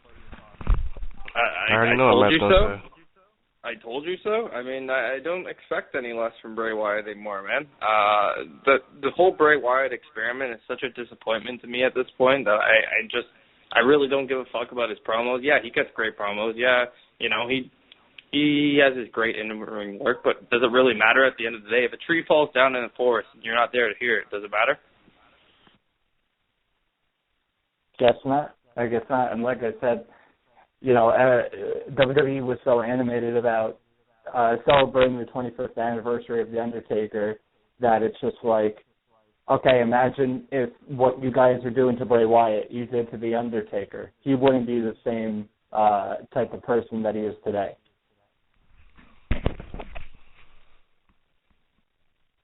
But, 100%. But yeah, going to the main event, this one, like you said, Skip, it was short too. It was just as it was like getting going, it ended. Like that second spear, I was like, oh, he's gonna kick out, and he didn't. And I was like, okay. And then I looked at the clock, and there was like a bunch of time left. Yeah, I didn't understand this, but we all know what happened after that. Once the match was over, of course, Roman Reigns celebrated. You had the WrestleMania type of celebration for him, which I think was unnecessary at Survivor Series. But it definitely happened. Then you had Triple H come down and try to shake his hand, and majority of fans thought, they was going to see a Roman Reigns heel turn. Me, myself, I didn't see him going heel. I saw Dean probably going heel. Didn't happen. But he ended up spearing the man by the name of Triple H. So he speared Triple H, and fans went crazy for that. And right after that, that is when, out of nowhere, Sheamus comes down, Bro kicks him, and he basically brings his briefcase to cash in, and he tries to go for the 1, 2, 3, and it's 1, 2, and he kicks out. Sheamus tries another Bro kick, 1, 2, 3, and yes, I already put over Matt once, and I'll put him over again. He caught it. You're new WWE World Heavyweight Champion, Sheamus. I can't say I didn't see this one coming because, you've heard me say it for the past month here on WHRADIO and the Elite Podcast Network in general. We have a new champion. I wasn't a big fan of how it went down, but I guess better than Roman.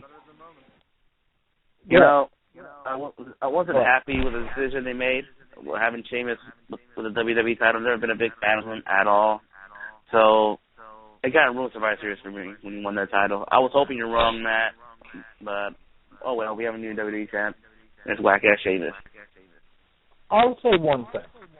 Listen, I'm not a big Roman Reigns fan. I think he still has a lot to work on before he can ever be considered a main event guy. Which, like I said, I don't get, considering, they want to push Roman Reigns, yet he has the personality of a banana, and they want to push Cesaro because he doesn't connect with the fans, quote unquote. When Cesaro is 100% more interesting. I will say, he's got a wickedly bad echo right now. I'm not sure who it is. I hear that too. I don't hear it. That's crazy. But anyway, I want to let you guys know something real quick. I put up a poll up on Twitter where folks can vote. I said, who would you rather see as champ? 71% says Roman Reigns, 29% says Sheamus. Yeah, and like I was going to say, I'm not a big fan of Roman Reigns, but I will say he has been the product of terrible booking. This guy has been made to look kind of like a joke at this point. Anytime he gets sort of close, he just gets beaten. And I know the end result is he's going to be champion and it's going to be a big deal in WWE's eyes, but not in the fans' eyes. And you know something's wrong when at the end of the pay-per-view, people are booing Roman Reigns once again, like when he won the Royal Rumble. I don't know why. Yeah, people for some reason were just booing Roman Reigns because that's their opinion. But something's wrong when people were cheering Sheamus. I don't mean just the adults. There were kids in the crowd who were happy that Sheamus won. Peep this out, though. I asked the fans on Twitter, so are we going to see a Sheamus cash in tonight? Of course or please no. 50% says of course, 50% said please no. So that's a 50-50 right there between the wrestling heads on Twitter. You talk about polls. I got to throw one out there because I put a poll out last night saying, would you rather Sheamus cashing in or ISIS striking? And I got a 50-50 on that one, too. So that just shows you how serious wrestling fans took this one. Wow. But I don't know. I thought this pay-per-view was pretty bad, pretty boring. Nothing interesting came of this show. Going into Raw tonight, nothing interesting was happening. And now, of course, more bad news because, as if that pay-per-view wasn't bad enough. Are you talking about what I think you're going to talk about? Because I was actually going to bring that up when we got to the match of Stardust tagging up with the Ascension going against the Primetime Players and Goldust. There was a scene in the back where Stardust was basically saying, Where's Cesaro? Where's Cesaro? And like Tom was about to say, I think what he was about to say, our boy Cesaro is out with injury. Shoulder injury. Yep. Shoulder surgery, out 4 to 6 months. I've never thought about it more than probably now, with having Orton out, with having Cesaro out now, with having Seth Rollins out now. Listen, I understand. Yeah, I don't think Cena's injury. I think it's just him kind of healing up and doing other stuff. But, I understand injuries happen. I think we all get that as wrestling fans. But let me ask you guys something. With all these injuries kind of happening, are you more in favor of WWE having an off season, or do you think that that's not really going to do anything? It's not going to happen, so I'm not even going to comment on that. Yeah, same here. I would love to see an off season just for the sense of the boys getting a bit of time off. But it also helps other guys step up, too. I see where people come from with that, but dude, like, look how many people are out right now. Like, you have pretty much every single top guy out or not around right now. I'm going to go with what I just said. You know, it gives other guys opportunities who don't really get that opportunity. They get an opportunity to actually step up and give more TV time. Like Jack Swagger or fucking Mark Henry or somebody else that's going to randomly come into the dead on Raw? Nobody cares about those two. Who's getting more of an opportunity than they weren't getting before? Sheamus has already been a champion. He's feuding with Roman Reigns, who we've already seen in the main event, was in the main event of Survivor Series. So it's not really anybody new. Other than that, well, tonight we had a return. In the beginning of Raw, we had the new WWE champ come down with Triple H and Stephanie McMahon, and Wrestling Roman Reigns came down basically demanding his rematch or whatever. And you know, like Stephanie McMahon was basically Stephanie McMahon was in front of Triple H, and Roman was like, "So H, you gonna have her stand in front of me because what I did to you last night?" So H basically got in front of Roman Reigns and basically say, "You'll get your rematch when I say," or whatnot. And basically, you know, long story short, Roman Reigns looks behind him and he gets kicked in the face by Rusev, makes his television return. So by the looks of it, it's looking like we have a new authority. Sheamus is like the new, I guess, Seth Rollins with Rusev also in the group. Yeah, it's definitely very interesting. Now that Corporate Kane's gone, it seems like Big Show is gone. Knock on wood. I don't want to jinx anything, but you know, it seems like Rusev, Barrett, and Sheamus. I don't know if they're in the authority. We haven't really established that. It seems like there's definitely something going on. But well, let's not forget Barrett and Sheamus were tag team partners before he cashed in. Yeah. My only problem is that Barrett and Rusev, they have been proven in the past to not be booked seriously. So what makes me think that this time is going to be any different? Are they going to be booked? I think they can use Rusev right. I mean, I know the whole John Cena feud kind of fucked everything up, but if that never happened, I think you can really take the guy serious, to be honest with you. And the whole Ziggler feud was like a waste of time, too. So he's only really been in 2 feuds since he's made the main roster, 2 feuds that people can actually talk about. And Swagger. I'm not going to remember that one, so let's just skip that one. That thing is, I remember that feud better than the whole John Cena feud. Because, you know what? Rusev came out on top.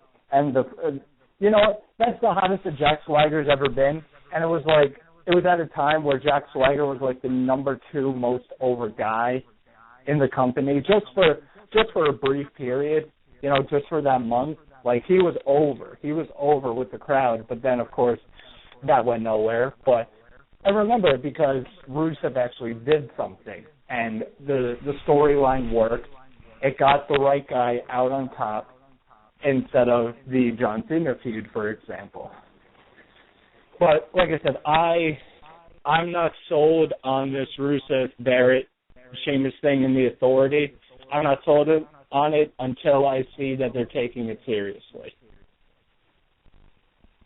Maybe you should change the name.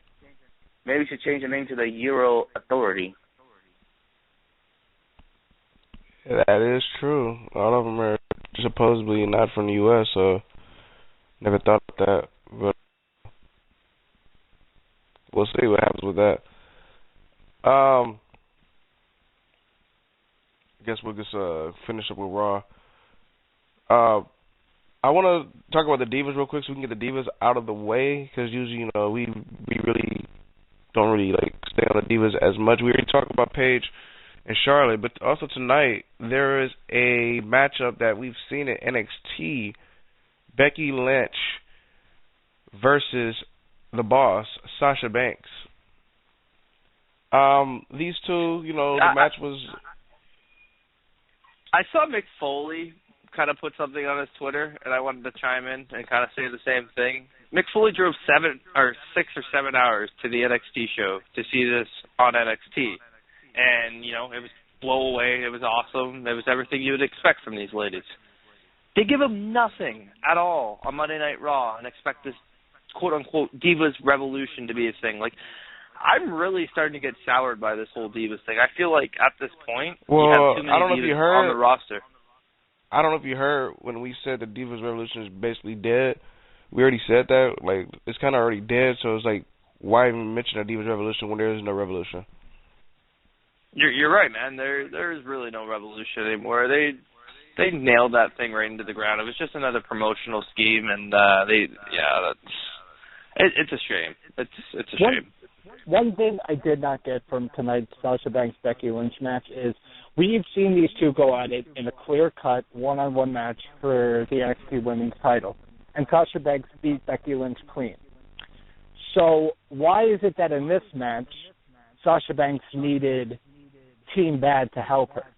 That's the thing they need to do is they need to squash that Team Bad shit and just let Sasha do her. Like, whatever happened to the... They need to squash all this team shit, man. This team shit went down the drain real quick. Yeah. Well, we already know the team with Lynch and Charlotte Paige already died. And the Bellas kind of died because seeing of what they're doing injury. With the Divas on Monday Night Raw, and like I said, until I see improvement, which that's going to take a long time, I hope and pray that Asuka and Athena and girls like that, they stay in NXT. I hope they don't get called up, because Asuka gets called up to the WWE main roster, she's going to be made to look like a joke. Same thing with Athena. One thing I do like that they did, they did follow up with the interference. Becky Lynch cutting a promo, so I think this is going to continue. With a few of these two, hopefully we can, hopefully these two can work well together at a pay-per-view and have more time.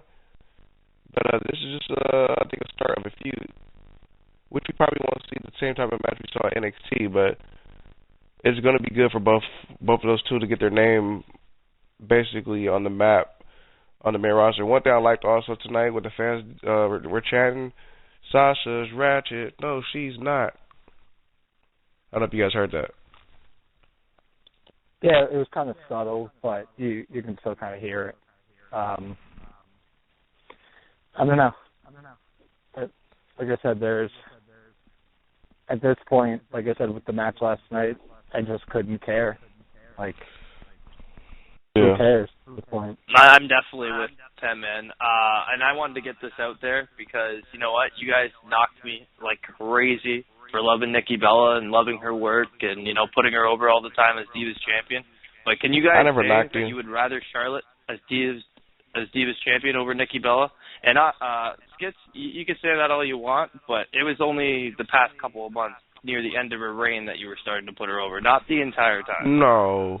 I don't know if you want to go back and listen to some. You can go back and listen to some old shows where I put her over where you probably didn't listen. So it's not my problem. I'll say this: the first part of Nikki's reign was terrible because she wasn't defending it on a weekly basis, and it just didn't feel like a legitimate reign. That's why the second half of her reign I felt was much better, and I felt like she was in better matches as well. I'm definitely with you I don't on know that. if you guys have seen. Have you guys seen somebody created a kind of a parody of Shinsuke Nakamura's shirt? It says "Queen of the Strong" style, "Fearless Nikki." I think that's great. But it's just with any of these divas at this point, like, I don't want to see Charlotte as champ. I don't want to see Nikki as champ just because she held it for a long time, so I don't want to see her as champ again. Really, the only option at this point that I would want to see as champ is Sasha Banks. But at the same time, again, it goes back to the belt. If I see Sasha Banks holding that belt, I'm going to be like, that's not her. Like, holding that butterfly belt is not Sasha Banks. They need to get rid of that title. They need to trash it and start over fresh. Definitely. Next up on Raw, we had the New Day come out, and they had their first anniversary country music celebration, where I guess the New Day has been around for a year. Congratulations to New Day. They've been doing good shit. Funny dudes, Big E, Kofi Kingston, and Xavier Woods. And also they had like an open challenge. So the Lucha Dragons came out basically talking about last night how the New Day ran for the match. They started to chant New Day runs, which didn't really last that long. And then you had the Usos come down and get involved with it too. And I guess, the New Day was like, you guys aren't ready for a title shot. You guys haven't, you guys are not ready, basically, because, Jay's just come off an injury. For those that do not know, that is Jay, the Uso that was injured. And long story short, they all got in the ring, and there was a situation where the Lucha Dragons and the Usos teamed up and basically just threw the New Day out the ring. And they, of course, Xavier Woods is going to take the bump of all the bumps, and he gets double super kicked by the Usos. So it looks like it's probably a triple threat tag team title match coming for TLC, which there was a lot of talks that the Dudleys would have been involved in TLC in a tables match with the New Day and the Usos, but looks like that's not happening. Looks like the Lucha Dragons have been getting that little push lately. Yeah, I mean, I feel like, they're so got to put over the Hispanic talent. I think that they're trying to push the Lucha Dragons and maybe hopefully get them a tag team title run, because they look like a likable tag team that kids will like. But even though, Kalisto, we've seen him for years in Dragon Gate USA and CWG, you know what he can do. So there's some love for all of us. It's at least something because of that. But, yeah.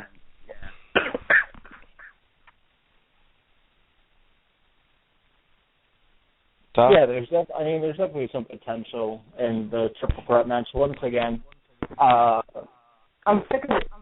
I get why they're doing it, but I'm getting kind of sick of these multi-man tag matches. It's kind of like becoming New Japan in the sense that New Japan, when they come to their junior division, all they do is book multi-man tag matches. They've been doing it at Wrestle Kingdom for like 3 years straight. It's becoming just like a given at this point. And not that it's a bad thing, because I know that's going to be great, and I know if WWE gives these tag teams time, it's going to be great. But at some point they need to get rid of the multi-man tag matches. And I think it's a good deal, though, Tom. Like I've said it before, it's giving guys opportunities. Like a lot of folks were saying the Lucha Dragons were going to be misused, and now they're actually being used. And folks, I mean, you're the first person I've heard that's like complaining about the multiple tag matches. This is actually giving the Lucha Dragons that opportunity. Because let's be real, they wouldn't be getting this opportunity. I get it. And it's not that I'm against it. It's just I would rather see a team versus team feud. You know what I mean? Like, we haven't seen that since I want to say New Day versus Primetime Players. Yeah. So I don't know. Like I said, I don't have too much of a problem with it. New Day, New Day is they're so great. Like tonight, once again, another example. And it's funny because when I've seen it online and I've seen it in person, to people that really aren't big wrestling fans, you show them New Day, and they're so entertained by You know what, Tom? All I got to say is the New Day must be doing something right. If I have Chris hit me up on Facebook and saying Kofi Kingston's got me laughing, and Chris is not really a big fan of WWE right now. So if you got Chris putting him over. Yeah. You talk about that. I mean, I saw a video over the weekend where former WWE champion, current UFC star CM Punk was putting the group over, and you know how much he hates pro wrestling, so that must mean something. It's funny that you brought that up, because I think CM Punk just had an interview, and they said, how do you get by in the WWE? And he said, not giving a fuck. And that's what the New Day is doing, not giving a fuck. Yeah, I like how tonight Kofi's like, he totally broke kayfabe. He was like, he's like, listen, this is not my character. Country sucks. When he said that line, I was dying laughing, where just blatantly breaking down the fourth wall with, like you said, no fucks given. And it's great. It's great. And you know what? Because Kofi Kingston and CM Punk were good friends, too, before CM Punk, left, too. So, and it's no secret that they've remained to be good friends. Yeah, I was about to say, I have a feeling that Punk is still telling him, do what you do, bro. Yeah, and you know what's great is whenever you see New Day, whenever they're in segments with other guys, you could tell that not just the New Day, but the other guys are having fun. Like at Survivor Series last night when they were coming down and they were like Barrett was dancing, and during the middle of the match when Xavier Woods brought up the trombone. Sheamus looked like he was lost. Yeah, like I think Sheamus wanted to just bust out laughing. Like Barrett was dancing, and like when they were cutting the promo on Ryback and they were saying like he has no hair, like Ryback was laughing, he was smiling. They're having fun. Like they're having fun with all these different segments and what these guys are saying and what they can do. It's not just the New Day having fun; it's the other guys in the ring as well. I think that's something that everybody can really get behind. Even when they were doing their stuff with Seth Rollins, like Seth Rollins, like I don't know how many times looked like he was about to just burst out laughing when they were doing. You could tell Seth, segment. I was gonna say you could tell Seth is really close to those guys too. I don't know if you guys have ever seen Xavier Woods' YouTube show where they play video games. Seth is always on that show, so Seth really loves hanging out with those guys too. And like I said, that's the thing is that sometimes you have to take some feuds and some people seriously, but then you have stuff like the New Day where they're just going out and they're having fun and they're doing these silly promos and they're doing some stuff like this, and it's funny because another thing is funny because some of the stuff they say is all coming from movies or like YouTube shit. Like the POP is coming from like a YouTube. For those that seen the POP Hold It Down video on YouTube, they got that from YouTube. The message thing is from that movie Don't Be a Menace from South Central. They like take a lot of shit and they like bring it to the like TV. One thing that I like about those guys. Message. But yeah, let's move on from the New Day. New Day's definitely doing big things. Happy anniversary to those three. Definitely doing big things. I'm gonna go ahead and put the New Day over one more time before we move on. Go ahead and watch Table for Three, the New Day, and then they actually talk about how they didn't like their New Day characters at first, and now how they love it. Go check it out. Next match was actually a six-man match. You had the Ascension and Stardust against PCP and Goldust. Obviously, we all know that Ascension, they never get wins, so they're going to lose this match. And it's looking like Goldust and Stardust have brought their feud back. Do you guys see a retirement match coming where a career match with Stardust and Goldust? Because they've been talking about this for a long time, a career match. Hope so. The perfect person to do it is freaking Stardust. I mean, that's his brother. He still has 10 years in him, so might as well.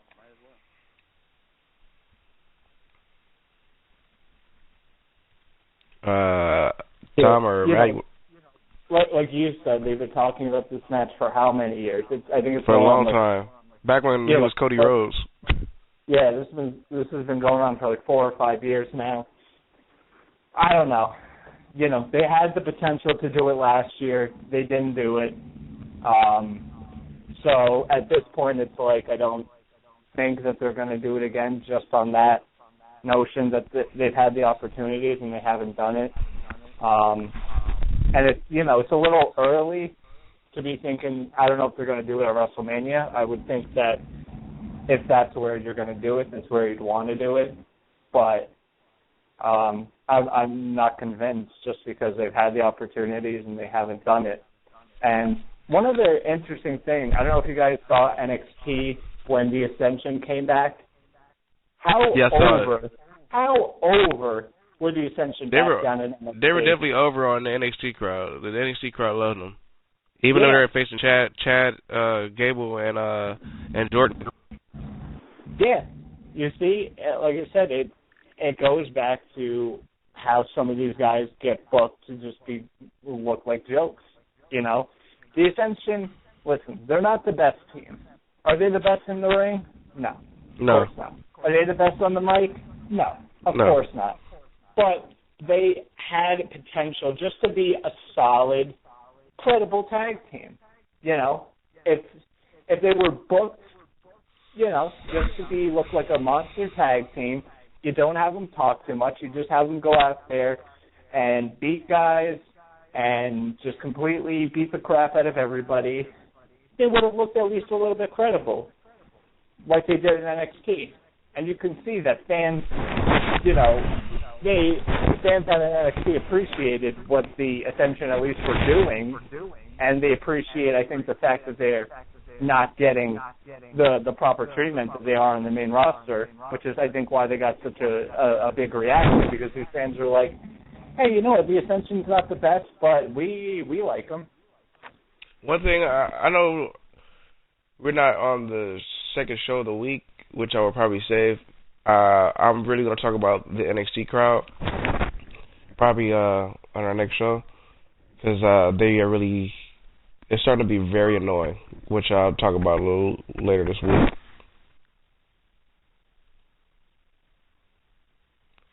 But I'm going to pass it on to you, Tom, and you can cover the next segment with that guy named Jack Swagger and the guy named ADR, because I have no comments on that. Oh, my God. So, of course, Alberto Del Rio and Zeb Coulter come out. Zeb Coulter started talking about that, and he says, all the borders to Mexico America are closed. And then, who do we see come out?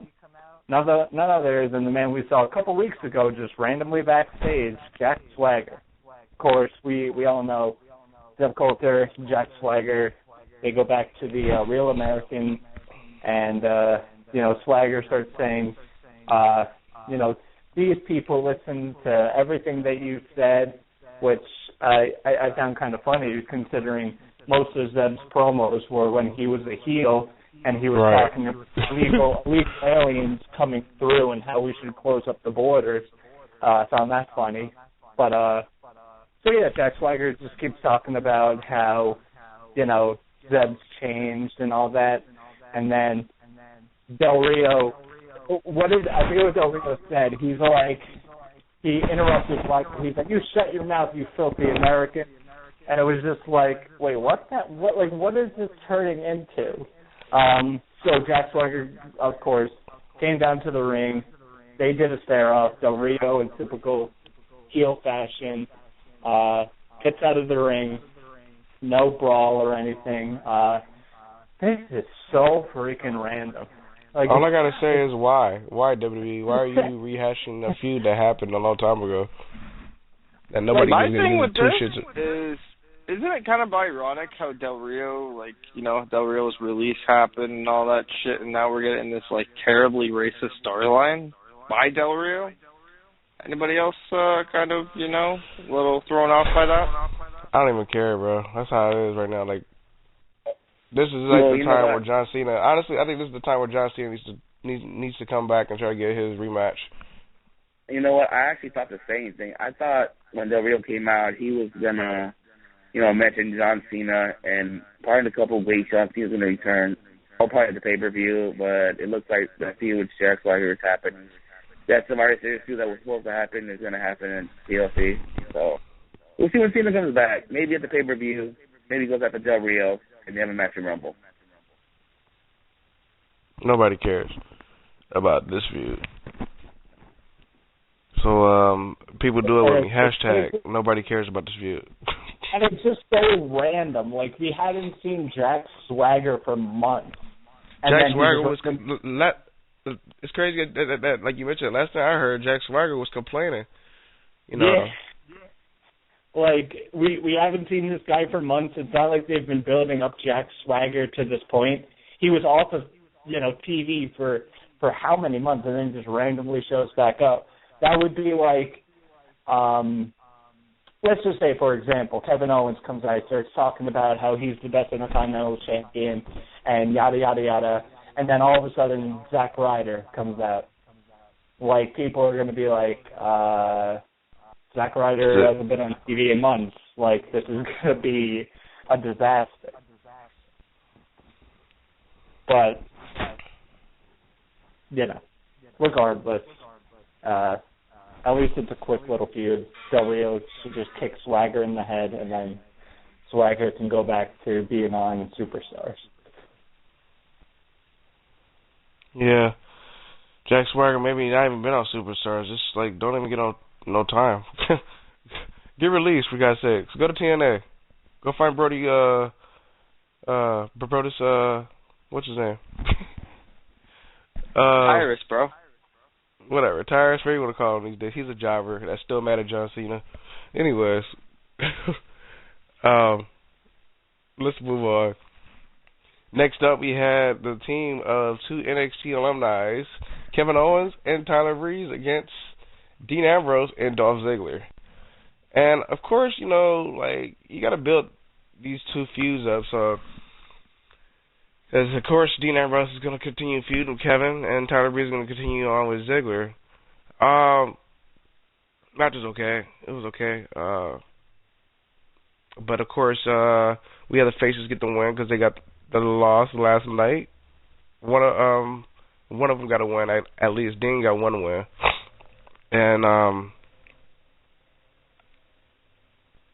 And Breeze got a win. But so you got to get the faces a win. Ziggler lost his match, and Ambrose lost his main event match. So, anyways, Ambrose does the dirty deeds on Mr. Breeze, and 1, 2, 3. I felt like I was like, why even put Kevin Owens in tag matches? Because he doesn't give a shit about his tag team partner. Yeah, it's definitely a little weird, but I think with certain guys Kevin Owens can work with, like Tyler Breeze, it makes sense because it could be like Kevin Owens could be like, you know, down in NXT you were one of the good guys, you know, you were at least, you know, you weren't Sami Zayn or Neville, you were somebody that I had a problem with. You know what I mean? Yeah. But anyways, let's be on the lookout for those two feuds to continue on. Let's go ahead and move on. We already talked about Charlotte and Paige. Just move on from that. And of course, ladies and gentlemen, you had the main event matchup. Or you know what? I don't know if you really cares about the Neville Mark Henry match that we need to talk about. That's a waste of time. Forget it. But somebody on our timeline got very pissed off, and they said they were mad that the match was 5 minutes. Why? Mark Henry's a jobber, you idiot. Sit in the corner. I'm sorry. They tweeted us and they said they were mad. Why? Anyways, let's move on. Main event, Roman Reigns versus Rusev. And like Tom mentioned earlier, Wade Barrett got involved and helped out a little bit in the match, and it's looking like it's a new squad. It looks like it's a new authority going on with the team of Sheamus, Rusev, and Wade Barrett. Interesting, huh? That's their name, apparently. I've seen it a couple of times from some people on Twitter, like Death to All Marks, who post like gifs and stuff. He dons them the name The Lads. I think that's pretty hilarious. But I don't know. Like I said earlier, I won't take this seriously until I see something. 1 week doesn't make me think that this is going to be something credible. I need proven evidence over the next month or two that this is going to be something that's taken seriously and that Barrett and Rusev aren't just made to look out like lackeys or jokes. Yeah, I definitely agree with you on that. Folks that do not know, TLC Tables, Ladders, and Chairs match has been booked.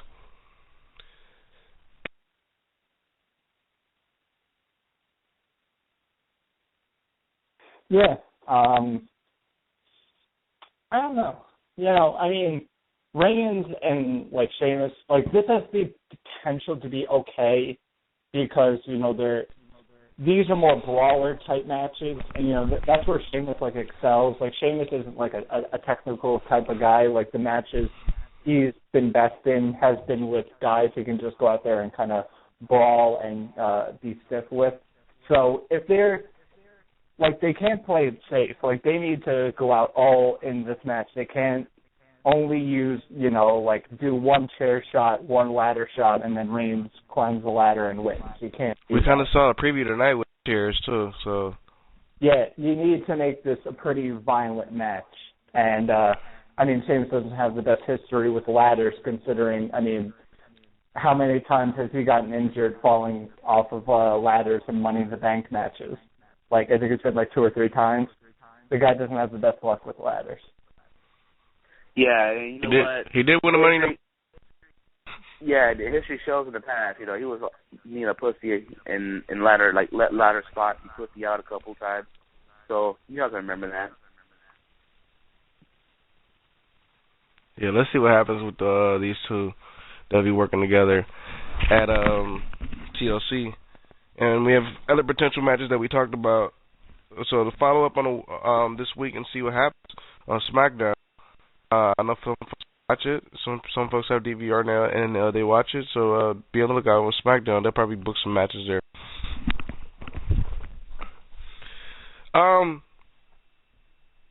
We're almost coming to a closing here on the show.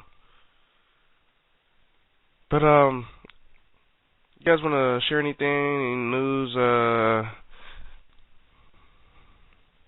are you guys good? I think there's a lot more we can cover on the next episode of Wrestlingheads. We can talk some ROH news. They made a big announcement regarding a New Japan star coming.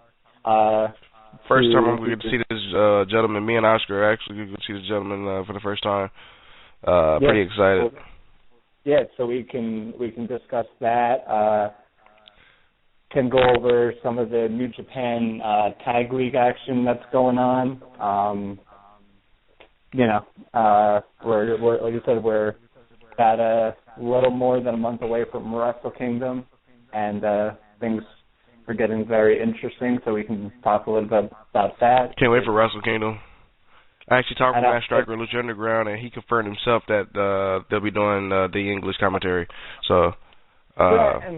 Maybe we can get into that on Wednesday. But, of course, we can go over more news from the world of indie wrestling. I know there's some big shows going on this weekend. We'll get into that. And I know there's on the Random Wrestling Recap.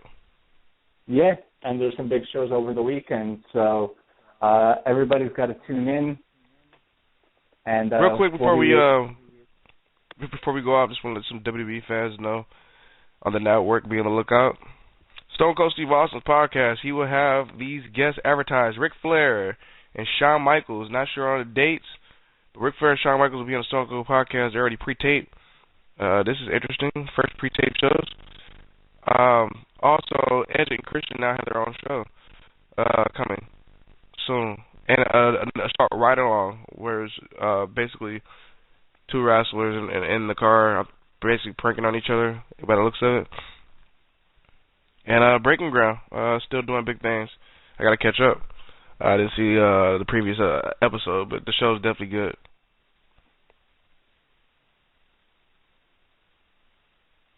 And I think that's it. Matthew. What is happening? I know you want to plug some things. You had a couple of good interviews. You had an interview with my man Johnny Gargano. That's right, the reigning, defending, and still your Smash Wrestling champion, Johnny Gargano. The whole shebang. Johnny Wrestling joined us yesterday following Smash Wrestling. Definitely recommend checking that out, as well as the Neon Ninja Facade. Man, it's been a hell of a month for WWE for interviews. Anyone from Jack Evans and Helico to Mark Andrews to Vampiro to Space Monkey. Yeah, Colt Cabana. It's been one hell of a month, man. So youtube.com/Weekly Wrestling Podcast as well. I cannot forget the Josh Alexander documentary. Just hit 500 views. Definitely deserves a lot more than that. Actually, check it out, too. Yeah, Josh Alexander is one of the top talents in independent wrestling. I believe he could have been one of those WWE-bound guys. So if you want to hear the story of the Walking Weapon, definitely check it out. youtube.com/Weekly Wrestling Podcast. You want to? That's also his Twitter, folks, too. His Twitter is also Matt4Grant. So something like that. It's Yeah. M. It's M. Is it M4Grant or what is it? It's like Matthew Grant, first days of 4, because, Twitter's stupid. The usual. All right, there you go. Follow that man. Oscar, go ahead. Yeah, you guys can follow me at Sinister632 on Twitter, Instagram, and Periscope. Not only that, we gotta, I have to say, check out WrestlingHeads.com. Subscribe us on YouTube. Subscribe to Elite Podcast Network on iTunes, and also go check out Blog Talk. We're not the only shows on on Elite Podcast Network, so check it out. Check out shows like Uncle Mike and Tom, Let's Stand by the Cooler, that's a sports show, and WWP, all Indie Power Rankings, a lot of shows go out there, man. Just check it out, Thomas? You can follow me on Twitter at @TrueTweetMe. My Periscope is the same thing. I'm trying to stay up to date on the New Japan tag league that's going on. I know I live tweeted the first night and live tweeted the second night. I wish they didn't come on so late, but gonna try and stay up to date with all Japanese wrestling and what's going on there. So if you're a fan of that, follow me on there, and we can chat about what's going on. You can keep up to date with what's going on, and make sure you guys, like Oscar said, support everybody in the Elite Podcast Network. Make sure you guys are going out and checking out everything independent wrestling. With Black Friday and stuff coming up, a lot of sales coming up. SmartMarkVideo.com. PWG, of course, has their 5 DVDs for $40 going on. All the streaming services that all the independent companies have. Smash Wrestling on Demand, where I'm sure their latest show in London, Ontario, this Sunday, which Matt Graham was on, is going to be on there very soon. I know Smash Wrestling has a very quick release date when it comes to their shows, so that's going to be up fairly soon. AIW Progress, New Japan World. There's for sure New Japan World. Beyond Wrestling, Beyond On Demand, YouTube.com/Beyond Demand. So much out there. Whatever you guys prefer, there's so much out there. But make sure you guys are spreading the love to the independent guys. And once again, thanks to Douglas James for coming on. It's always interesting to talk to these West Coast guys because I didn't even know he was from Jersey. So it's good to hear an East Coast guy making out to the West Coast because I definitely want to do that. I want to get out of the cold. It's freezing here. Yes, Douglas James. And shout out to Daniel Hamlin for calling him too. Ladies and gentlemen, November 25th through November 30th, be sure to go to ProWrestlingTees.com/WrestlingHeads. Check out the promo code in Black Friday and save 20% to get a WrestlingHeads t-shirt. Spend over $100 to get a free Under the t-shirt. Be sure to support us. Go ahead, grab you either the classic WrestlingHeads t-shirt, the one that we that my boy Famous B and Brian Cage has been rocking, or go ahead and grab the WrestlingHeads versus Everybody t-shirt. Also, I want to give a quick shout out to my boy David this weekend at Lucha and at the Yard House turning up with us. Also, I'm going to have everybody follow me on Twitter at WHSkits. That is my Twitter. Hit me up if you want to follow. At Wrestlingheads is the Twitter. And Oscar and Tom already gave out the rest of the plugs. So be sure to support Wrestlingheads. I got one more quick plug. I apologize. Tomorrow night, here on the Elite Podcast Network, 9 p.m. Eastern, the Indie Power Rankings live returns for one night only. It's going to be a controversial one. Joey Janela, Donovan Dijak lined up. If you guys have been keeping up with independent wrestling news lately, you know this one's going to be one people are going to be talking about. So, Elite Podcast Network tomorrow night, 9 p.m. Eastern. Be here, be square. Yeah, and I was going to also say... my boy Matt, we could have used you this weekend at Lucha Underground. Some motherfuckers were going to run up on me and David. Could have got that ass whipped, but we let these boys walk away. I'll tell you more about that later. But what's up, Rudy, Pooh, Candy Ass? Those guys were definitely booty, as my boy Biggie would say.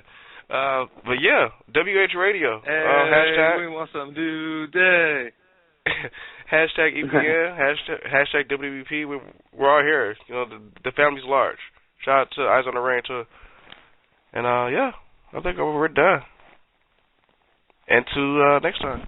I'm Skitz. That's Tom, Oscar, and my boy Matt Grant. Peace. And don't you dare say what I think you're gonna say. Go ahead. What, next America? I'm still saying it. Next America. Fuck Cut that motherfucker off, please. Fuck this motherfucker. Yeah.